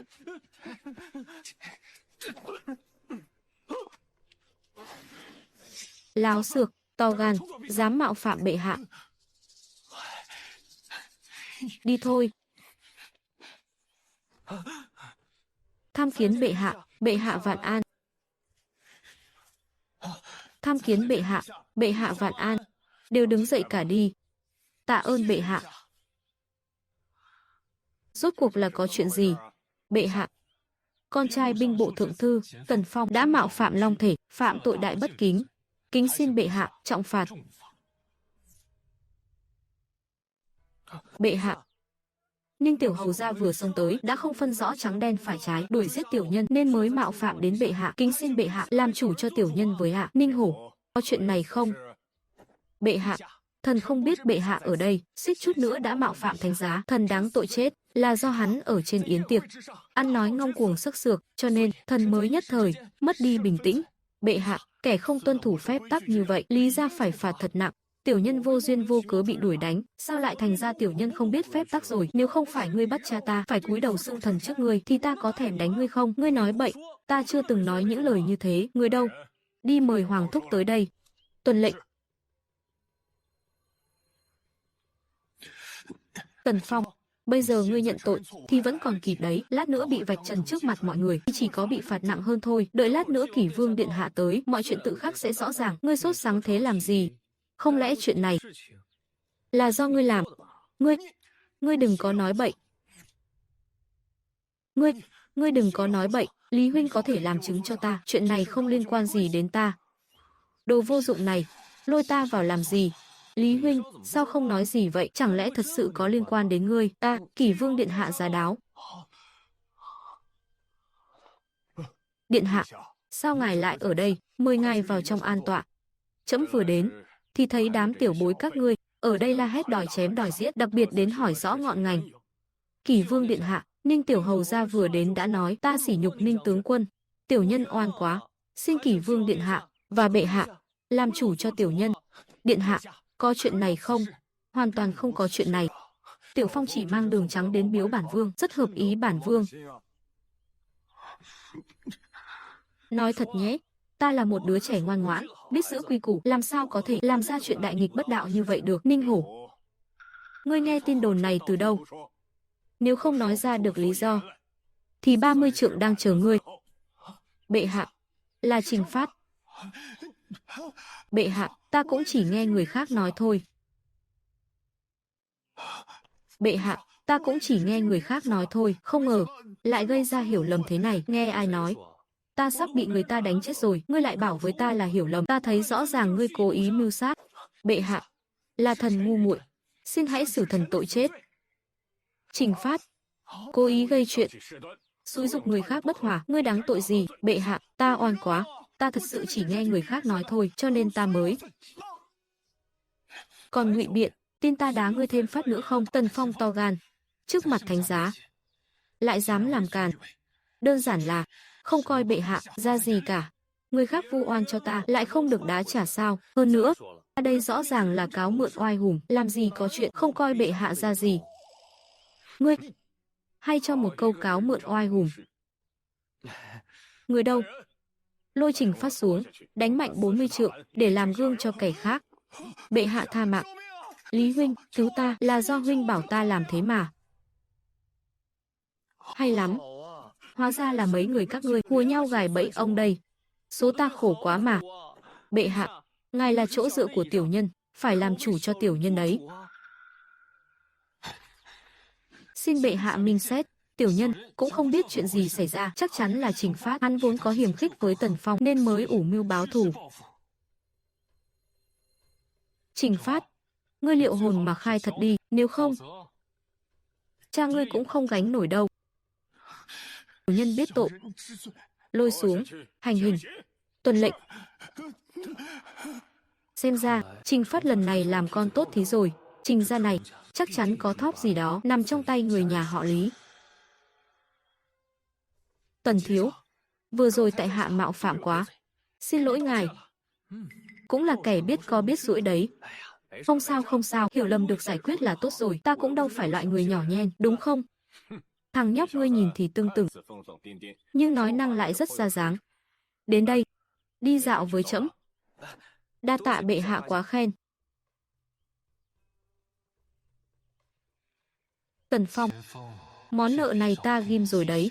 Sau này, nhất định bắt ngươi dùng máu Tần gia để trả nợ.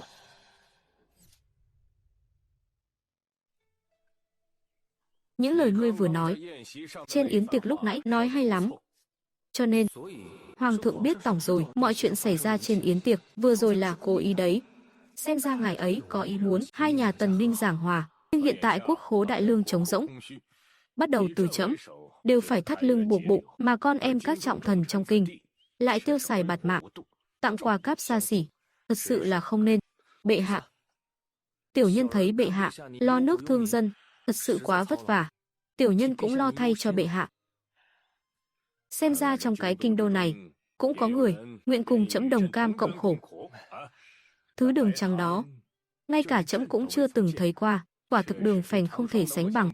Nếu bệ hạ đã thích như vậy, thì việc cung cấp đường trắng cho hoàng cung sau này cứ giao hết cho tiểu nhân thầu đi ạ. Ngươi đấy, đúng là đồ mê tiền. Cha ngươi mang vào cung cuốn bản vẽ thiết kế nỏ mạnh đó, ngươi lấy từ đâu ra? Bẩm bệ hạ, cuốn sách đó là trước đây tiểu nhân nhặt được một cuốn tên là Thiên Công Khai Vật. Tiểu nhân chỉ nhìn qua vài lần là đã ghi nhớ trong đầu rồi, tiếc là nó bị hư hại nghiêm trọng quá, đến tận bây giờ thì đã mục nát thành cho bụi cả rồi. Thì ra là vậy, loại cường nỗ này quả thực tinh xảo, công bộ đã xem qua. Muốn chế tạo một vạn chiếc cường nỗ để dự phòng, e là chi phí bỏ ra không nhỏ. Tính toán kỹ lưỡng, cũng phải mất mấy chục vạn lượng bạc. Tiếc thay, bệ hạ lại đang viêm màng túi. Dễ ợt, để tiểu nhân cho ngài vay. Lời này là thật sao? Có vài chục vạn lượng bạc còn con, có gì khó đâu. Các đại thần trong triều, tuy là tận tụy liêm khiết, nhưng đám con ông cháu cha trong cung ấy à, mấy tên công tử bột đó, đứa nào cũng giàu nứt đố đổ vách, tùy tiện vật lông vài đứa, là có ngay tiền nuôi một đội quân cường nỗ. Tên nhóc nhà ngươi, quả nhiên thú vị. Những việc mình làm ở kinh thành hôm nay, e là lão già này biết tổng từ lâu rồi, thay vì giấu giấu giếm giếm, chi bằng cứ đường đường chính chính. Bệ hạ, tiền này, suy cho cùng chỉ là cho vay, vẫn phải trả lại đó nha. Còn về phần lãi suất, dám đòi trẫm trả lãi sao? Tần Phong, ngươi biết tội chưa? Bệ hạ, ở thương trường thì phải nói chuyện làm ăn chứ. Một khi bệ hạ đã mở miệng vay tiền tiểu nhân, thì chắc chắn là không trả nổi rồi.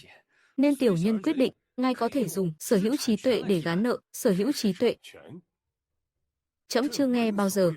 Nói đơn giản là đồ tiểu nhân bán, người khác không được phép bán. Ý tưởng của tiểu nhân, đồ đạc của tiểu nhân phải được luật pháp đại lương bảo hộ. Kẻ nào dám đạo nhái ý tưởng của tiểu nhân thì đều phải bị trị tội. Nhưng trước này chưa từng có tiền lệ này. Nếu bệ hạ chịu mở ra tiền lệ này, tiểu nhân sẽ giúp bệ hạ xây dựng 3 đội quân cường nỗ, 6 đội mạch đao và còn thêm 1 vạn bộ binh tinh nhuệ nữa. Ngươi có biết tội khi quân sẽ bị xử lý thế nào không? Tiểu nhân nếu không có bản lĩnh đó, sao dám mạnh miệng cam kết chứ? Được, gan dạ lắm. Có điều, tay nải của tiểu nhân cũng không dùng rỉnh lắm. Bệ hạ phải cho tiểu nhân thời gian chuẩn bị đầy đủ. Thời hạn 3 năm, mỗi năm giao một đợt. Giấy trắng mực đen làm chứng, cũng chỉ có tên nhóc nhà ngươi mới dám ngông cuồng trước mặt trẫm như vậy. Trẫm chuẩn tấu. Đa tạ bệ hạ, ngài đúng là vị bệ hạ anh minh thần võ nhất mà tiểu nhân từng gặp. Phải rồi, tiểu nhân định mở ở bên ngoài một cái tử lầu, không biết bệ hạ có hứng thú nhập cổ phần không? Tử lầu, nói nghe xem nào. Ngài cũng đang kẹt tiền mà, nhưng tiểu nhân nhất thời cũng không xoay đâu ra nhiều vốn liếng thế. Đám công tử quyền quý trong kinh thành cũng đến lúc phải xì tiền ra rồi. Được, việc này giao toàn quyền cho Khanh xử lý. Tiểu nhân tuân chỉ.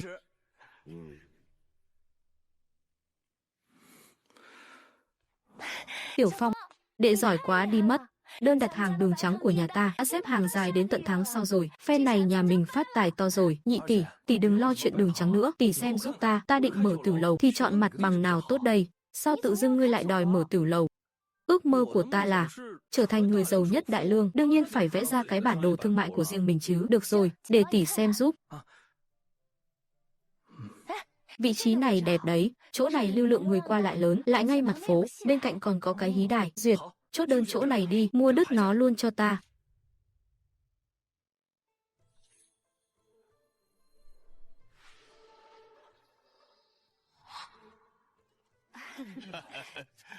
Hôm nay khai trương, đệ bảo tỷ mời hết đám công tử quyền quý trong kinh thành đến, là có âm mưu gì đây?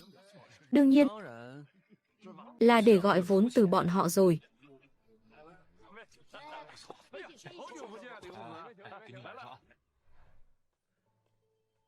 Để chư vị đợi lâu rồi. Ngũ Hồ Đại Tử Lầu hôm nay khai trương. Đa tạ các vị đã nể mặt đến chung vui. Phải rồi, còn một việc quan trọng nữa liên quan đến Tịnh Y Lễ. Tịnh Y Lễ, ngươi rõ ràng là đang trêu đùa bọn ta. Cái Tịnh Y Lễ này vốn là đại lễ trước khi xuất binh, người tham dự không phải hoàng thân quốc thích thì cũng là trọng thần trong triều, liên quan quái gì đến bọn ta? Đúng đấy, Tần công tử, chẳng lẽ ngươi muốn bọn ta tham gia tuyển chọn diễn võ, ra chiến trường, rồi đầu rơi máu chảy sao? Cái vinh dự đặc biệt này, Tần công tử cứ giữ lấy mà, tự hưởng một mình đi, phải đấy, tự mà hưởng đi.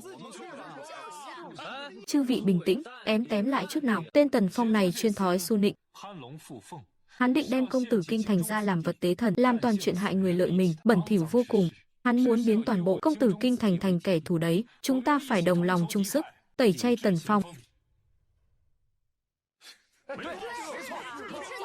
Tần Phong, ngươi bây giờ chính là nỗi sỉ nhục của giới công tử kinh thành. Ngươi ấy à, chỉ là một kẻ tiểu nhân phố chợ mà thôi. Nói hay lắm. Đa tạ nhé. Coi như ngươi còn chút tự biết mình đấy. Chính là câu, quân là thuyền, dân là nước.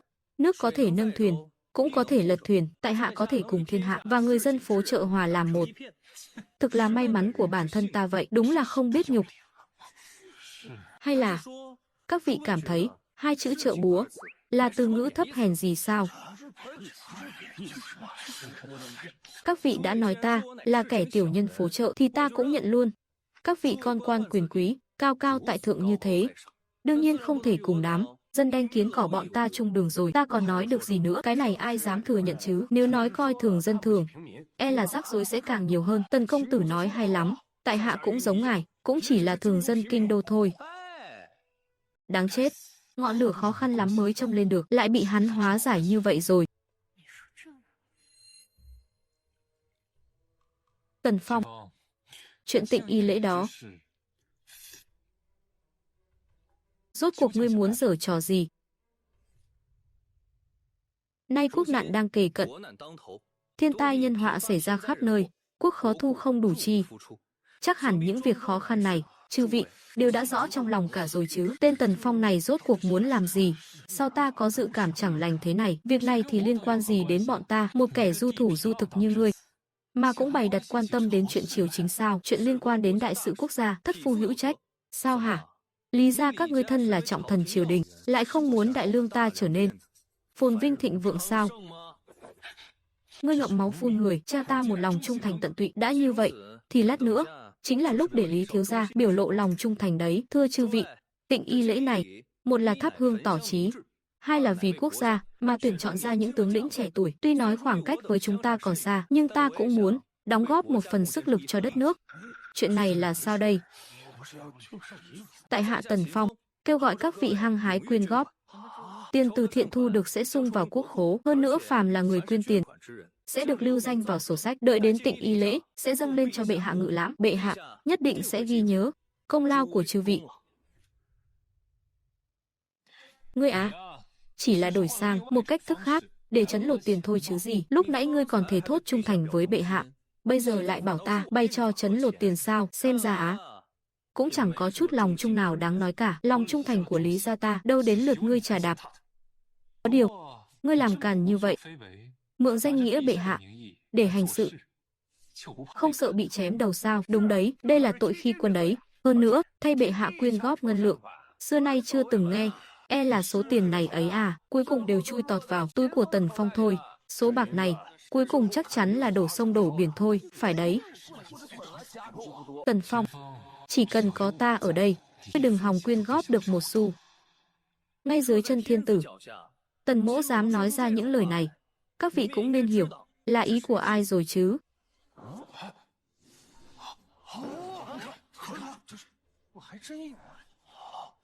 Đây lại là tên của chúng ta sao? Tên Tần Phong này rốt cuộc muốn làm gì? Tiểu tử ngươi chuẩn bị từ bao giờ thế? Bí mật. Đã là Lý công tử viêm màng túi. Không muốn quyên góp, thì ta cũng không cưỡng cầu nữa.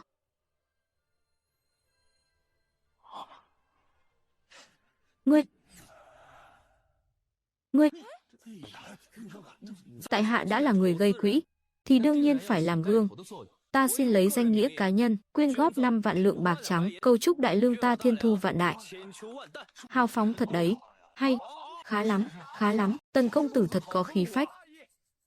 Lữ thiếu gia, phụ thân ngài là Lễ Bộ lang trung, không biết lần này ngài định quyên góp bao nhiêu đây? Không quyên cũng không sao đâu, danh sách này phải dâng lên cho bệ hạ ngự lãm. Nếu để bệ hạ nhìn thấy, tên ai bị gạch đi, e là người sẽ sinh lòng chán ghét đấy. Tần công tử, ta có nói là không quyên đâu. Vì đại lương, tại hạ xin quyên 2 vạn lượng. Không hổ danh là Lữ thiếu gia, quả nhiên thấu hiểu đại nghĩa. Chắc hẳn bệ hạ biết được Lữ gia một lòng vì nước như vậy, nhất định sẽ long nhan đại hỉ. Tần công tử quá khen rồi, ta quyên 1 vạn lượng. Ta cũng quyên, ta quyên 1 vạn lượng, ta nữa. Tốt. Nhị tỷ, mau ghi chép vào sổ sách đi. Được, cứ giao cho ta. Tần Phong, ngươi cố tình phải không? Ta quyên 6 vạn.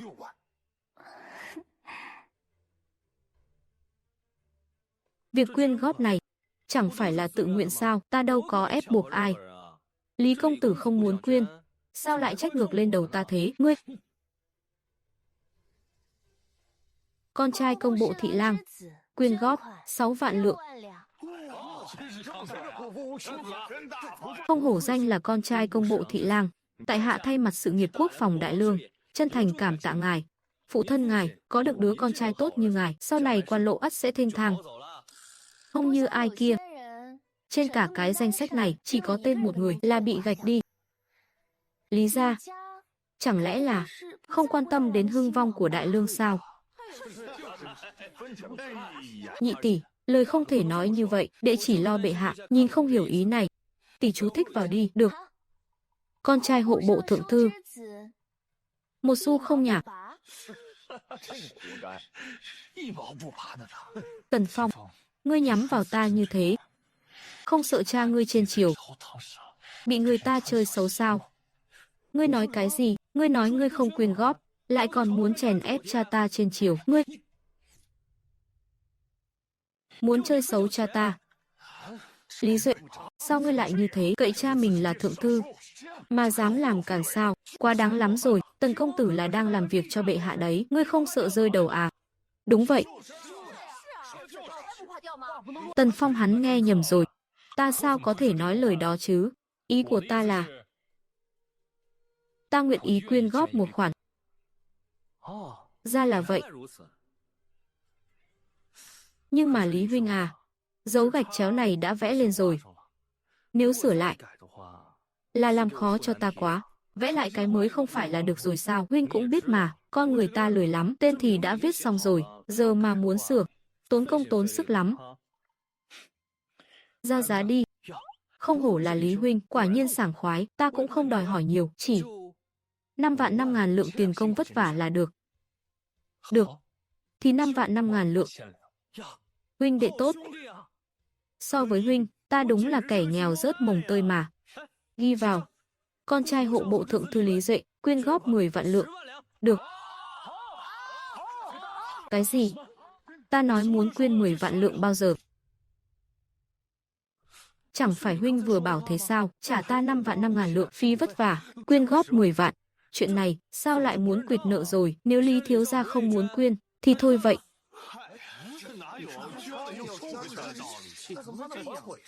Nguyện ý. Ta đã bảo Lý thiếu gia là người rộng lượng mà, vì nước vì dân. Chút tiền còn con mấy chục vạn lượng này có đáng là bao? Nhị tỷ, giúp Lý thiếu gia ghi vào, nhớ kỹ nhé, viết chữ to lên một chút để bệ hạ nhìn một cái là thấy ngay. Rõ rồi ạ.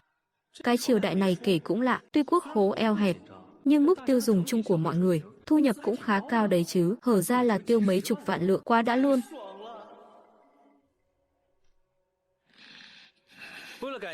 Lý thiếu gia đã hào phóng dốc hầu bao, hôm nay nhà hàng chúng ta tất cả món ăn giảm giá 20%, mọi người cứ ăn uống tẹt ga đi.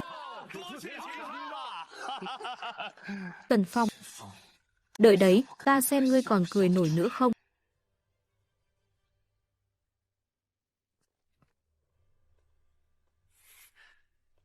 Tham kiến bệ hạ vạn tuế, vạn vạn tuế. Bình thân đi. Mọi việc đã xong xuôi cả rồi, bệ hạ. Không phụ sự kỳ vọng của bệ hạ, đây là sổ sách doanh thu gần đây, mời bệ hạ xem qua. Cái gì? Sao lại nhiều thế này? Hôm đó tiểu nhân mời bệ hạ góp vốn cổ đông, chắc chắn sẽ không để bệ hạ chịu thiệt đâu. Chỉ trong vòng 1 tháng ngắn ngủi, đã huy động được 120 vạn lượng, chỗ này đủ để xây dựng một đội biên quân tinh nhuệ rồi. Chỉ dựa vào doanh thu tử lầu thì chắc chắn là không đủ. Việc này còn phải đa tạ đám công tử quyền quý trong kinh thành đã hào phóng chi tiền. Đừng tưởng trẫm không biết. Ngươi làm cách nào để lấy được số bạc này? Bệ hạ mưu lực vô song, nhãn lực hơn người. Cái gì cũng không giấu được bệ hạ. Nhưng mà, bất kể là cách gì, miễn là hữu dụng, thì đều là cách hay. Chỉ một cái đại hội gọi vốn, chi phí cho tịnh y lễ không những gom đủ, mà còn moi được từ túi đám công tử kinh đô một khoản bạc lớn. Làm tốt lắm. Rất nhiều việc làm ăn, triều đình không tiện trực tiếp nhúng tay, sợ làm loạn lòng dân, để ngươi đi làm, để ra lại dễ giải quyết hơn nhiều. Bệ hạ, hiện nay quốc khố đại lương trống rỗng, tiểu nhân còn có một ngu kiến, bệ hạ có muốn nghe không?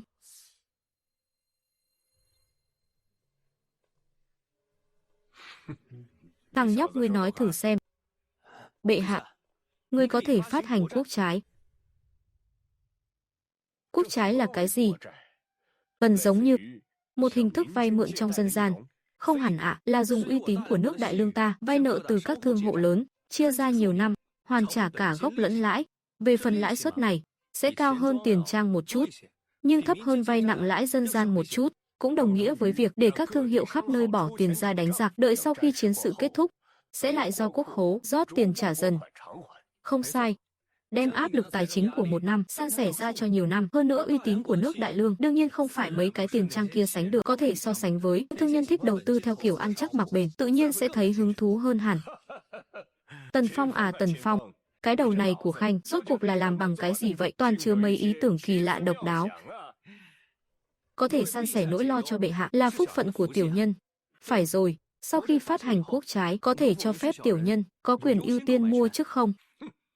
Mấy cái trò khôn lỏi này của Khanh chẳng phải là muốn kiếm trác từ túi của trẫm sao? Việc này trẫm chuẩn tấu. Tạ ơn bệ hạ. Giờ có khoản tiền Khanh mang tới này, cha của Khanh sắp sửa khởi hành ra biên ải rồi. Đã đến lúc phải quyết một trận sống mái với Bắc địch rồi. Gia phụ nhất định sẽ khải hoàn trở về. Đi thong thả.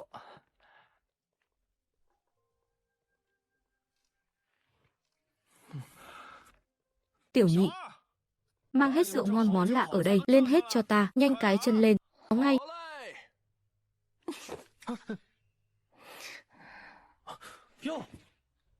Đây chẳng phải là kẻ vừa bị đánh 40 trượng dạo trước, Trình công tử đó sao? Cái mông nở hoa lành lặn rồi hả? Lại ngứa đòn muốn ăn gậy tiếp à? Ngươi, thôi đi. Chúng ta đến đây để ăn cơm, tìm chỗ ngồi đi. Hai tên này tự dưng mò đến ăn uống, chắc chắn là tàng trữ mưu mô gì rồi, đệ để ý chút nhé. Binh đến tướng chặn, nước dâng đất ngăn, đệ muốn xem thử. Bọn chúng dở được trò trống gì.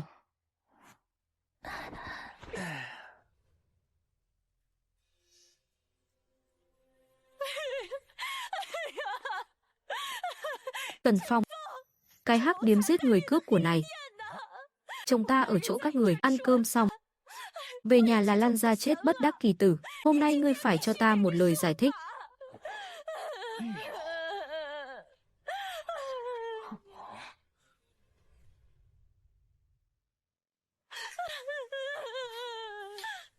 Đừng có la lối om sòm nữa, rốt cuộc là có chuyện gì? Chồng ta ăn uống ở đây xong thì bị trúng độc mà chết. Ông ấy là trụ cột trong nhà. Các vị quan khách, các vị công tử, xin mọi người đòi lại công đạo cho ta với.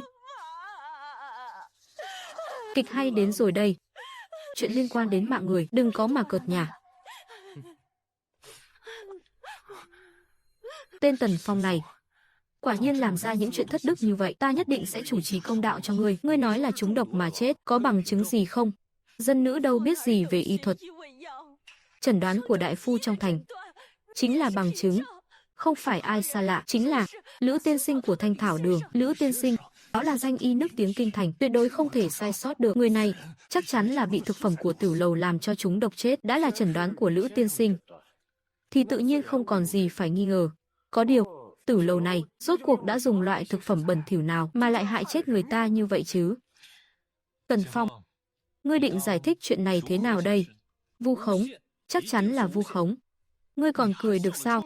Tần Phong, ngươi đường đường là con trai của binh bộ thượng thư, sao có thể coi rẻ mạng người như vậy? Chỉ dựa vào lời nói một phía của mụ ta mà các người đã muốn định tội ta sao? Đúng là người ngồi trong nhà. Họa từ trên trời rơi xuống đầu mà, ta biết làm sao bây giờ. Tiểu Phong nhà ta tuyệt đối không phải kẻ coi mạng người như cỏ rác. Nếu cái chết của người này có liên quan đến Tử Lầu của chúng ta sẽ chịu trách nhiệm thỏa đáng. Nhưng nếu không phải, thì các người đừng hòng vu oan cho đệ ấy, được? Vậy thì, có mời Lữ tiên sinh.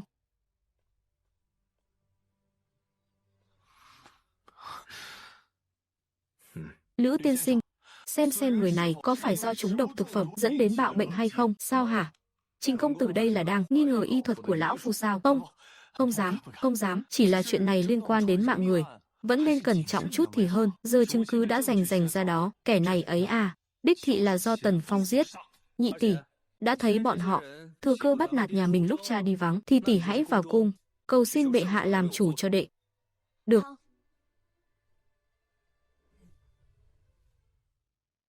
Ngươi vô sỉ, có câu giết người đền mạng, có vay có trả. Tần Phong, ngươi tưởng có bệ hạ chống lưng là có thể tùy ý trả đạp mạng sống của người khác sao? Việc này vốn dĩ chẳng liên quan gì đến ta cả, mà cho dù có liên quan cũng chưa đến lượt các ngươi đứng ra phán xét ta. Tướng công ơi, sao ông lại bỏ mạng thế này? Ông bỏ lại mẹ con ta bơ vơ thì sống sao đây? Tần Phong, ngươi đừng có mà ngông cuồng, sự thật rành đã bày ra ngay trước mắt rồi, không đến lượt ngươi chối cãi đâu. Nghe nói ở đây xảy ra án mạng, rốt cuộc là chuyện gì? Chân trước vừa xảy ra chuyện, chân sau đại lý tự đã tới ngay, bảo không phải gài bẫy thì có cho nó mới tin. Bẩm đại nhân, chồng dân nữ ăn cơm ở đây xong thì lăn ra chết, vậy mà bọn họ còn chối bay chối biến, xin đại nhân làm chủ cho dân nữ. Bẩm đại nhân, tiểu nhân xin làm chứng, người này đúng là chết do trúng độc thực phẩm, còn đứng ngây ra đó làm gì, mau bắt lấy phạm nhân cho ta. Tuân lệnh. Không phải chứ? Đây mà là đại lý tự sao? Chưa có bằng chứng xác thực đã muốn định tội ta rồi à? Tần Phong, lần này ta xem ai còn bảo vệ được ngươi. Kinh thành xảy ra án mạng, Tề đại nhân đương nhiên có quyền thẩm vấn, nhưng nếu trực tiếp trừng phạt ta, không sợ bệ hạ trách tội sao? Bản quan thân là phụ mẫu quan trốn kinh thành, xảy ra án mạng, dĩ nhiên không thể không hỏi. Đây rõ ràng là ngậm máu phun người, vu oan giá họa. Thực phẩm của Tử Lầu chúng ta đều là hàng đi chợ sớm, mua toàn đồ tươi sống. Sao ta có thể cho đầu dê bán thịt chó, tự đập bát cơm của mình chứ? Ngươi nói miệng không bằng chứng, lại chẳng thể tự chứng minh trong sạch, còn gì để giải thích nữa? Ta thấy hắn chính là đang câu giờ. Tề đại nhân, ngài mau tống hắn vào đại lao, để hắn đền tội, trả lại công đạo cho người chết. Sao ta lại không thể tự chứng minh sự trong sạch của mình chứ? Buông ra. Y thuật của Lữ tiên sinh sớm đã vang danh kinh đô. Lý tiên sinh đã nói, kẻ này do ăn nhầm thứ gì đó mà phát bệnh, chắc chắn không sai được. Đã thừa nhận rồi, thì còn chối quanh co làm gì? Có điều là, ta trăm ngàn lần không hiểu. Tử Lầu lớn thế này, khách khứa đông như vậy, sao chỉ có mình hắn lăn ra chết? Ta với hắn không oán không thù, chẳng lẽ lại rảnh rỗi đi hạ độc hắn? Ai mà biết được, có khi hắn xui xẻo vớ phải đĩa có độc, món ăn có vấn đề của ngươi ấy, nếu không phải trúng độc, thì dù có ăn phải thịt thiêu, cùng lắm cũng chỉ bị Tào Tháo đuổi thôi. Thức ăn mà đoạt mạng người được, ta chỉ nghĩ ra hai loại. Thứ nhất, chính là nấm độc. Trong thực đơn hôm nay của Tử Lầu đúng là có món nấm, chắc là Tử Lầu nhà ngươi tham rẻ, nên đã nhập phải loại không rõ nguồn gốc là nấm độc chứ gì, hóa ra là vậy. Hay lắm, cuối cùng cũng tóm được thóp rồi, Tần Phong, giờ thì ngươi hết đường chối cãi rồi nhé, cho dù là loại nấm kịch độc. Từ lúc ăn vào đến khi độc phát tác, ít nhất cũng phải mất nửa ngày mới có thể phát độc, làm gì có chuyện vừa buông đũa đã lăn đùng ra chết, nếu các người không tin, cứ việc hỏi Lữ tiên sinh. Lời này không sai, phàm là người ăn nhầm nấm độc đều sẽ sinh ảo giác, vật vã vài ngày mới mất mạng.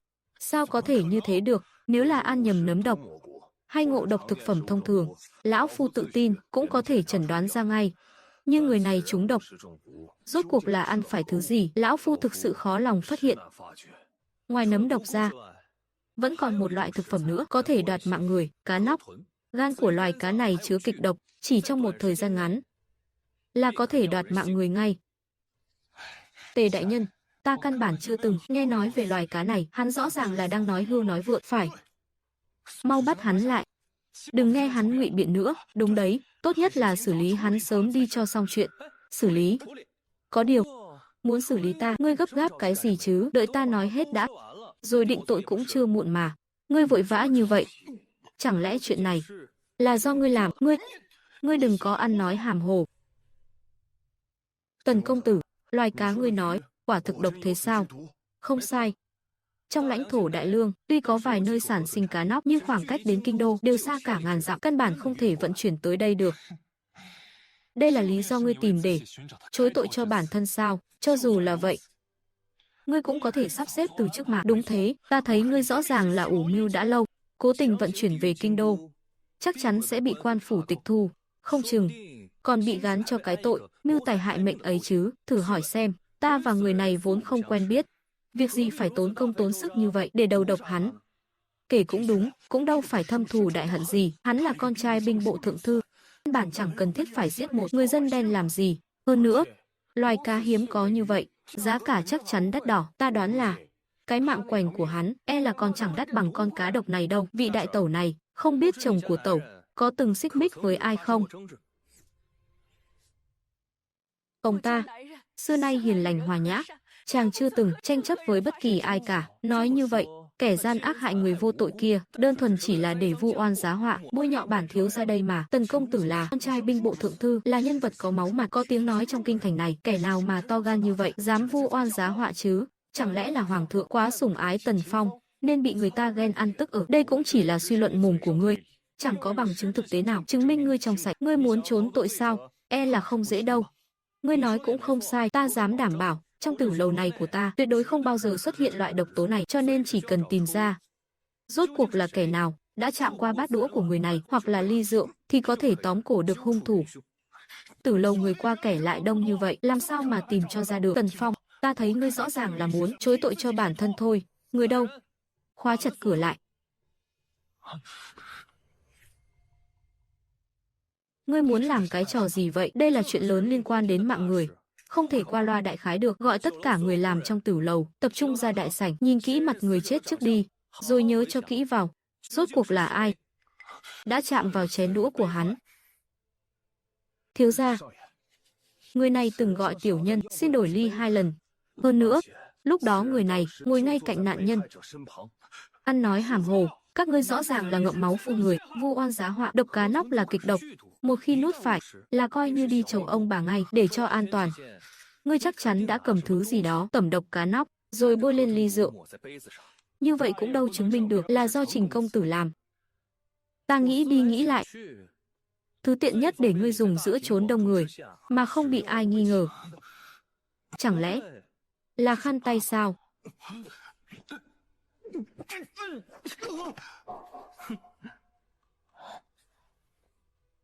Chắc là nó rồi.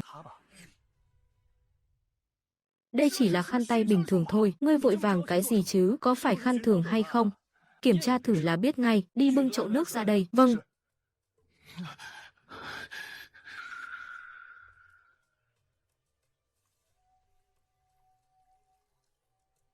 Uống một ngụm đi. Đùa chút thôi mà. Lữ tiên sinh, cho mượn kim châm một chút, chẳng lẽ ngài muốn dùng kim bạc thử độc?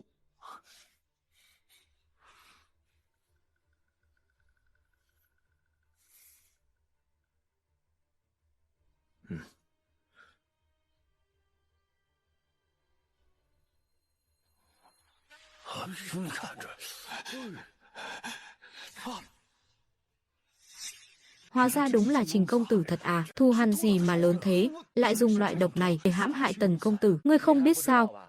Lần trước hắn nợ tiền chơi gái của Tần công tử không trả, Tần công tử đến tận nhà đòi nợ, nên hắn ghi hận trong lòng đấy. Ngươi còn gì để chối nữa không hả?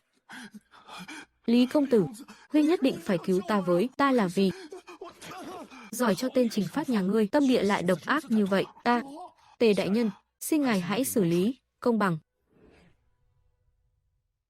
Người đâu? Giải Trình Phát vào đại lao. Rõ. Ta.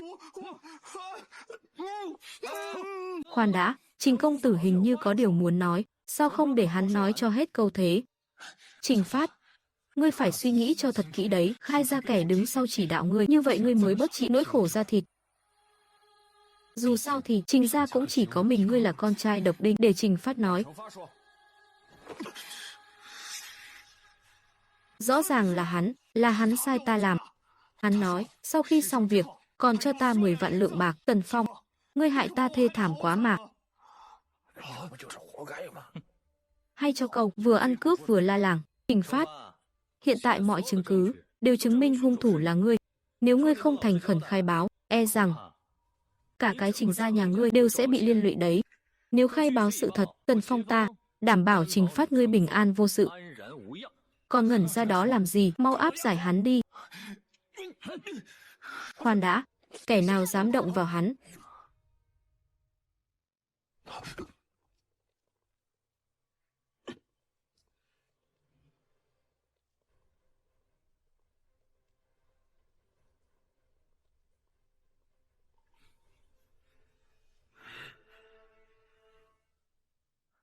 Bái kiến bệ hạ. Bệ hạ vạn tuế, vạn tuế, vạn vạn tuế. Tất cả, bình thân đi. Tạ ơn bệ hạ. Bệ hạ, ngài phải làm chủ cho tiểu nhân. Rõ ràng chứng cứ đã bày ra ngay trước mắt rồi, bọn họ còn cưỡng ép gán tội danh cho tiểu nhân. Có chuyện này sao? Bệ hạ, Trình công tử đứng ra làm chứng tố cáo Tần công tử, thần cũng là làm việc theo quy củ thôi ạ. Chỉ dựa vào một câu nói của hắn mà định tội ta, nói ta dùng bạc mua chuộc hắn. Vậy tang vật giao dịch đâu, vật chứng nhân chứng đều không có, rõ ràng là vu khống. Trình Phát, có chuyện này không? Nếu nói dối nửa lời, trẫm xử mãn môn sao chảm. Bệ hạ, là hắn, là Lý Duệ sai thảo dân làm như vậy. Bệ hạ, cầu xin bệ hạ minh xét. Trình Phát đây là chó cùng dứt dậu, tùy tiện chỉ điểm, tất cả là do một mình hắn làm, cứ nhất quyết cắn cản lung tung, cuối cùng cũng thấy cảnh chó cắn chó rồi, dám 5 lần 7 lượt hãm hại ta, nợ mới nợ cũ, chúng ta tính một thể. Thảo dân có chứng cứ, chất độc cá nóc này là do Lý Duệ vận chuyển từ Đông Hải về, bệ hạ người tra xét là biết ngay, hắn đặc biệt thuê tiêu cục Ngô ra vận chuyển. Đi điều tra, tuần lệnh. Lý công tử, hay là ngươi nhận tội luôn bây giờ đi, nếu để bị tra ra thì tội chồng thêm tội đấy nhé, ngươi đừng có đắc ý quá sớm. Tần gia ta xưa nay luôn tận trung chức thủ, thật thà an phận, cha ta lại đang ở tiền tuyến bán mạng cho đại lương, nhưng các người lại lén lút sau lưng âm mưu hại chết đệ đệ ta, thật sự không sợ làm nguội lạnh tấm lòng của con cháu tướng môn sao? Việc này, trẫm nhất định sẽ cho Tần gia một lời giải thích thỏa đáng, kẻ nào dính líu đến chuyện này đều sẽ bị trọng phạt. Tạ ơn bệ hạ. Bẩm báo. Bệ hạ đã tìm thấy tất cả bằng chứng, quả thực là do Lý Duệ làm, hơn nữa còn có văn thư do chính tay Lý thượng thư phê duyệt. Bệ hạ, trong chuyện này chắc chắn có hiểu lầm ạ. Bằng chứng rành ra đó rồi, ngươi còn muốn chối quanh sao? Bệ hạ, chắc chắn là có hiểu lầm mà. Trên này ghi chép chi tiết đến mức ai tiếp xúc với độc cá nóc, từng người một đều có ghi lại. Ngươi nói với ta, đây là hiểu lầm sao? Cái này, chuyện này sao có thể chứ? Sao lại bị điều tra rõ ràng đến thế? Rõ ràng ta đã phái người đi hủy rồi mà, giờ thì thừa nhận rồi à? Tiếc quá. Muộn rồi cưng ơi. Lý Duệ, ngươi mưu hại người khác, vu oan cho con cháu tướng môn, lập tức chém đầu. Trừng phát, tòng phạm, giam vào tử lao, vĩnh viễn không được thả.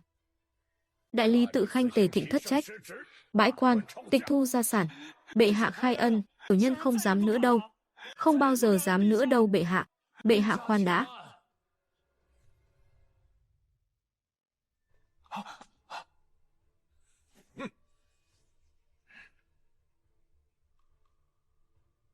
Bệ hạ, khuyển tử ngu dốt ngỗ ngược cầu xin bệ hạ nể tình lão phu, bao năm qua tận tụy vì bệ hạ, mà tha cho khuyển tử lần này đi ạ.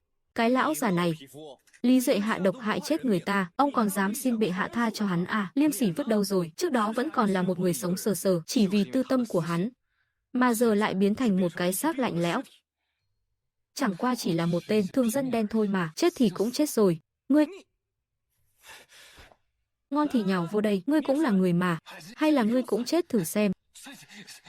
Ngươi điên rồi. Suốt ngày cứ, ta nói cho ngươi biết, dù là thường dân hay quý tộc, thì mạng nào cũng là mạng, chẳng có ai cao quý hơn ai cả. Ngươi chà đạp mạng người như thế, không sợ bị quả báo sao? Đủ rồi. Người đâu? Lôi Lý Duệ ra ngoài hành hình. Con không muốn chết đâu. Cha ơi, cha cứu con với, cha ơi, đã bệ hạ vô tình.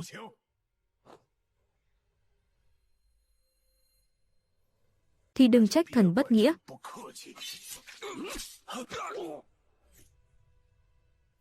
To gan, ngươi muốn tạo phản sao? Đã là đại lương không có minh quân, chi bằng để ta ngồi vào vị trí đó. Láo xược, bây giờ buông vũ khí xuống, trẫm còn có thể chuyện cũ bỏ qua, nếu dám tiến thêm một bước, định sẽ khiến các ngươi chết không toàn thây. Ta đã dám đi bước này, thì chưa từng nghĩ đến đường lui. Hôm nay, các ngươi phải chết.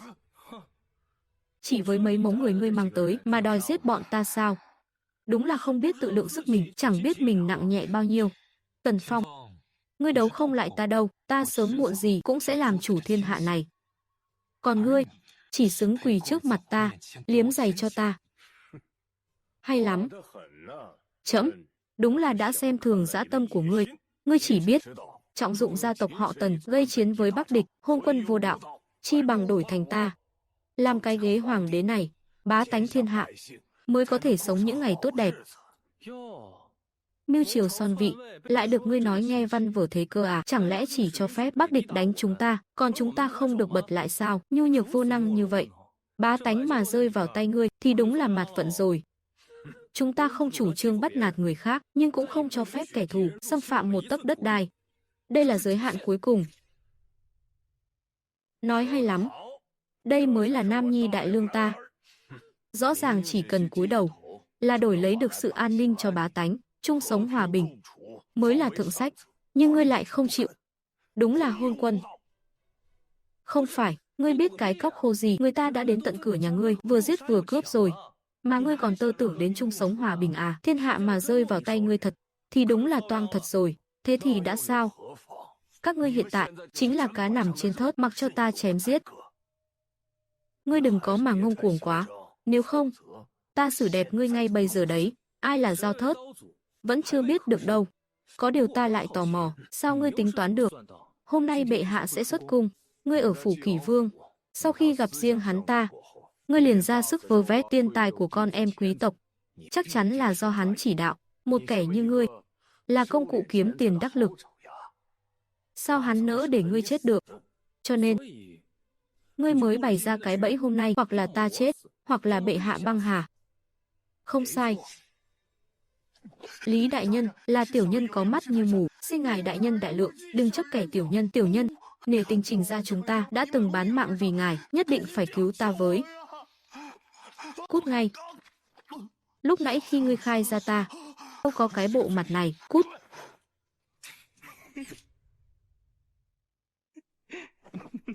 Ngươi cười cái gì? Ta khuyên ngươi đối với ta nên tôn trọng một chút, nếu không, ta sẽ cho ngươi đi gặp Diêm Vương ngay lập tức. Ai đi gặp Diêm Vương trước còn chưa biết đâu. Được. Vậy đợi ta giết tên hoàng đế này xong, người thứ hai chính là ngươi. Muốn đoạt ngôi báu sao? E là các ngươi chưa đủ tư cách đâu. Xem ra ngươi vẫn chưa nhận rõ tình hình hiện tại. Vậy thì, bây giờ để ta cho các ngươi thấy rõ. Người đâu? Giết Tần Phong trước cho ta. Ta xem ai dám. Kẻ nào dám động đến đệ đệ ta và bệ hạ dù chỉ một sợi tóc, ta sẽ khiến các ngươi chết không có chỗ chôn. Ta khuyên các ngươi tốt nhất, hãy ngoan ngoãn nghe lời. Nếu không, các ngươi sẽ chết thảm lắm đấy. Ta khuyên các ngươi nên nhìn rõ cục diện đi. Ngoan ngoãn quỳ xuống dập đầu trước Lý thiếu gia, biết đâu chừng ngài ấy còn tha cho cái mạng chó của các ngươi. Chỉ bằng hắn sao, xách giày cho bổn thiếu gia còn không xứng, cút sang một bên. Ngươi muốn chết à, nói nhảm với hắn làm gì, giết hắn đi. Người thứ hai, chính là ngươi. Lý Húc à Lý Húc. Bao năm qua, trẫm tự thấy đối đãi với Khanh không tệ. Nhưng tại sao Khanh lại làm ra chuyện đại nghịch bất đạo thế này? Lẽ nào không sợ bị Chu Di cửu tộc sao? Vậy thì phải xem, ngươi có bản lĩnh đó không? Để bước ra khỏi đây đã. Đúng đấy, các ngươi có bản lĩnh bước ra khỏi phòng này không? Một con chó điên sủa cái gì mà sủa, cẩn thận bổn thiếu gia bẻ gãy răng ngươi đấy. Ai giết được bọn chúng, bản quan sẽ thưởng cho các ngươi 1.000 lượng vàng, lại còn thăng quan tiến chức. Ta xem ai dám. Chỉ dựa vào hai kẻ các ngươi sao? Tỷ tỷ, cuối cùng tỷ cũng đến rồi, hoàng thượng. Vi thần cứu giá chậm trễ, mong hoàng thượng thứ tội, không cần đa lễ. Các ngươi đừng có làm bậy, cha ta ông ấy, rõ ràng mang theo mấy trăm người đến đây mà, lúc đến đã bị xử lý sạch sẽ rồi. Chuyện này không thể nào, thì đã sao? Tứ tỷ ta mà đã ra tay thì đừng nói là vài trăm, cho dù là cả ngàn tên, cũng chỉ là chuyện mũi thôi, đúng không tứ tỷ? Giờ là lúc nào rồi hả? Câm miệng. Sao hả? Các ngươi tưởng bệ hạ xuất cung chỉ mang theo 2 thị vệ thật sao? Đúng là lũ không có não. Ngươi có ý gì? Nếu như ngươi đã thành tâm muốn biết, thì ta cũng sẵn lòng từ bi bác ái mà nói cho ngươi nghe. Từ cái lúc các ngươi định mưu phản, bệ hạ anh minh thần võ của chúng ta đã biết tổng hết rồi. Đương nhiên, trong chuyện này cũng có một chút đóng góp, thông minh tài trí của ta đối phó với các ngươi dễ như ăn kẹo ấy mà. Muốn người khác không biết, trừ phi mình đừng làm. Giang sơn của trẫm đâu phải thứ để lũ tiểu nhân các ngươi có thể dòm ngó. Cha, làm sao bây giờ? Cha mau nghĩ cách đi chứ. Khôn hồn thì thả bọn ta ra, không thì đợi Bắc địch đánh tới, các ngươi cũng chết chắc thôi. Nếu ta còn sống, thì có thể đàm phán hòa bình với bọn họ. Hóa ra, Lý đại nhân và Bắc địch đã sớm cấu kết làm chuyện gian ác rồi nhỉ. Cái này gọi là hợp tác đôi bên cùng có lợi. Ta khinh. Tổ tông nhà ngươi mà biết ngươi bán nước, chắc tức đến nỗi đội mồ sống dậy mà chửi vào mặt ngươi đấy. Báo, khởi bẩm bệ hạ, tiền tuyến Nhạn Môn quan đã thất thủ, quân ta toàn quân bị diệt, đại quân Bắc địch đã áp sát cổng kinh thành rồi. Cái gì?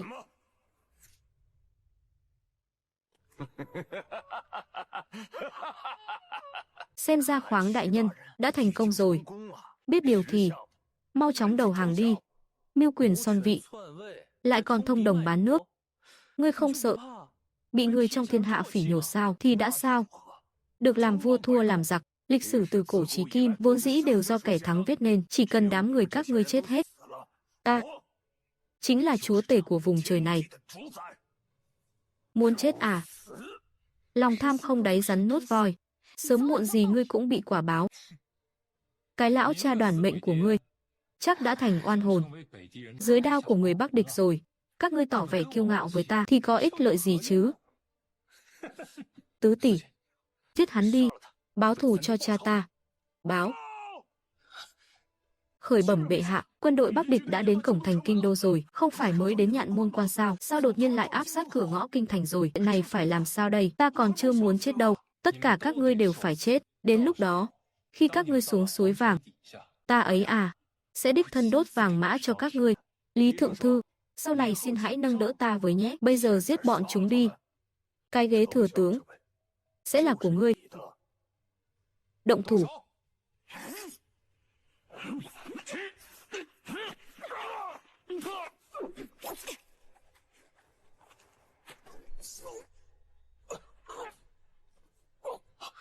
Chỉ với mấy tên tép diêu các ngươi mà cũng đòi mưu triều son vị sao? Các ngươi tốt nhất nên tự lượng sức mình đi. Nếu bọn ta chết, thì các ngươi cũng đừng hòng sống sót. Lý Húc, trẫm cho ngươi cơ hội cuối cùng. Bây giờ buông đao trong tay xuống, trẫm có thể miễn cho ngươi tội chết. Ngươi lừa trẻ lên ba đấy à? Mưu phản là trọng tội chu di cửu tộc. Ngươi đi chết đi. Ngai vàng là của ta.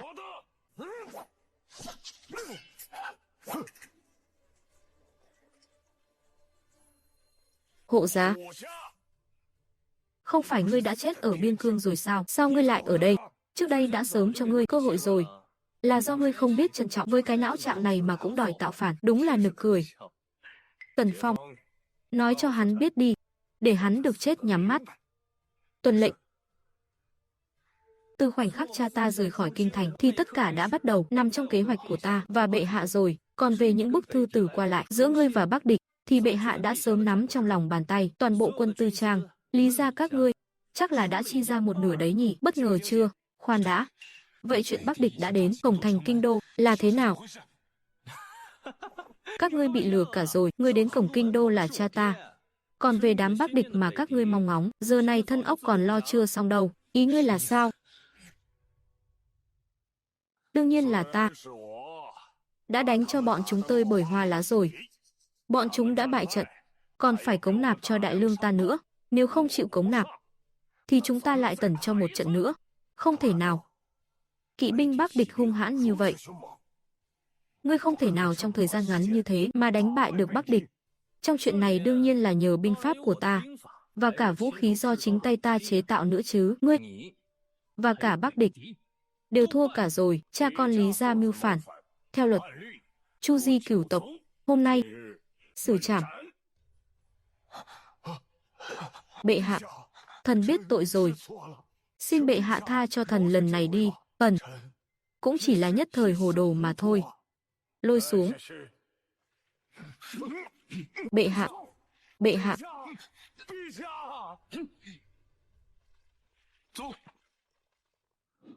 Bệ hạ, thần không phụ sứ mệnh, đã đánh lui quân Bắc Địch.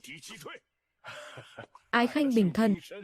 Anh đã nuôi dạy được một đứa con trai tốt đấy. Lần này, khanh và nó đều đã lập được đại công.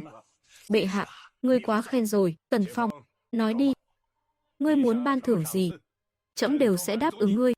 Bệ hạ, thần muốn làm hoàng thương. Thằng nhãi này, ngươi, được. Trẫm đồng ý với ngươi. Từ nay về sau, ngươi chính là hoàng thương do trẫm ngự ban. Đa tạ bệ hạ. Có điều, nhớ là phải đóng thuế đấy nhé. Vâng ạ.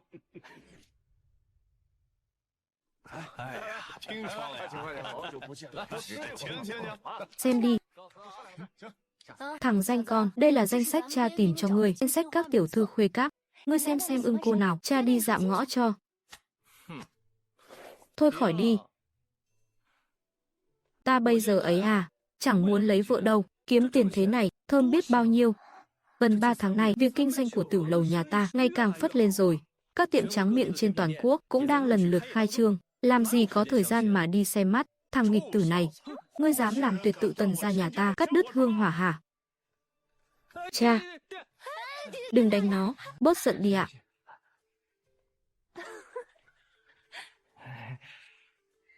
Cha ơi, cha đợi con trở thành thủ phú đại lương đã, rồi hẵng lấy vợ, được không nào?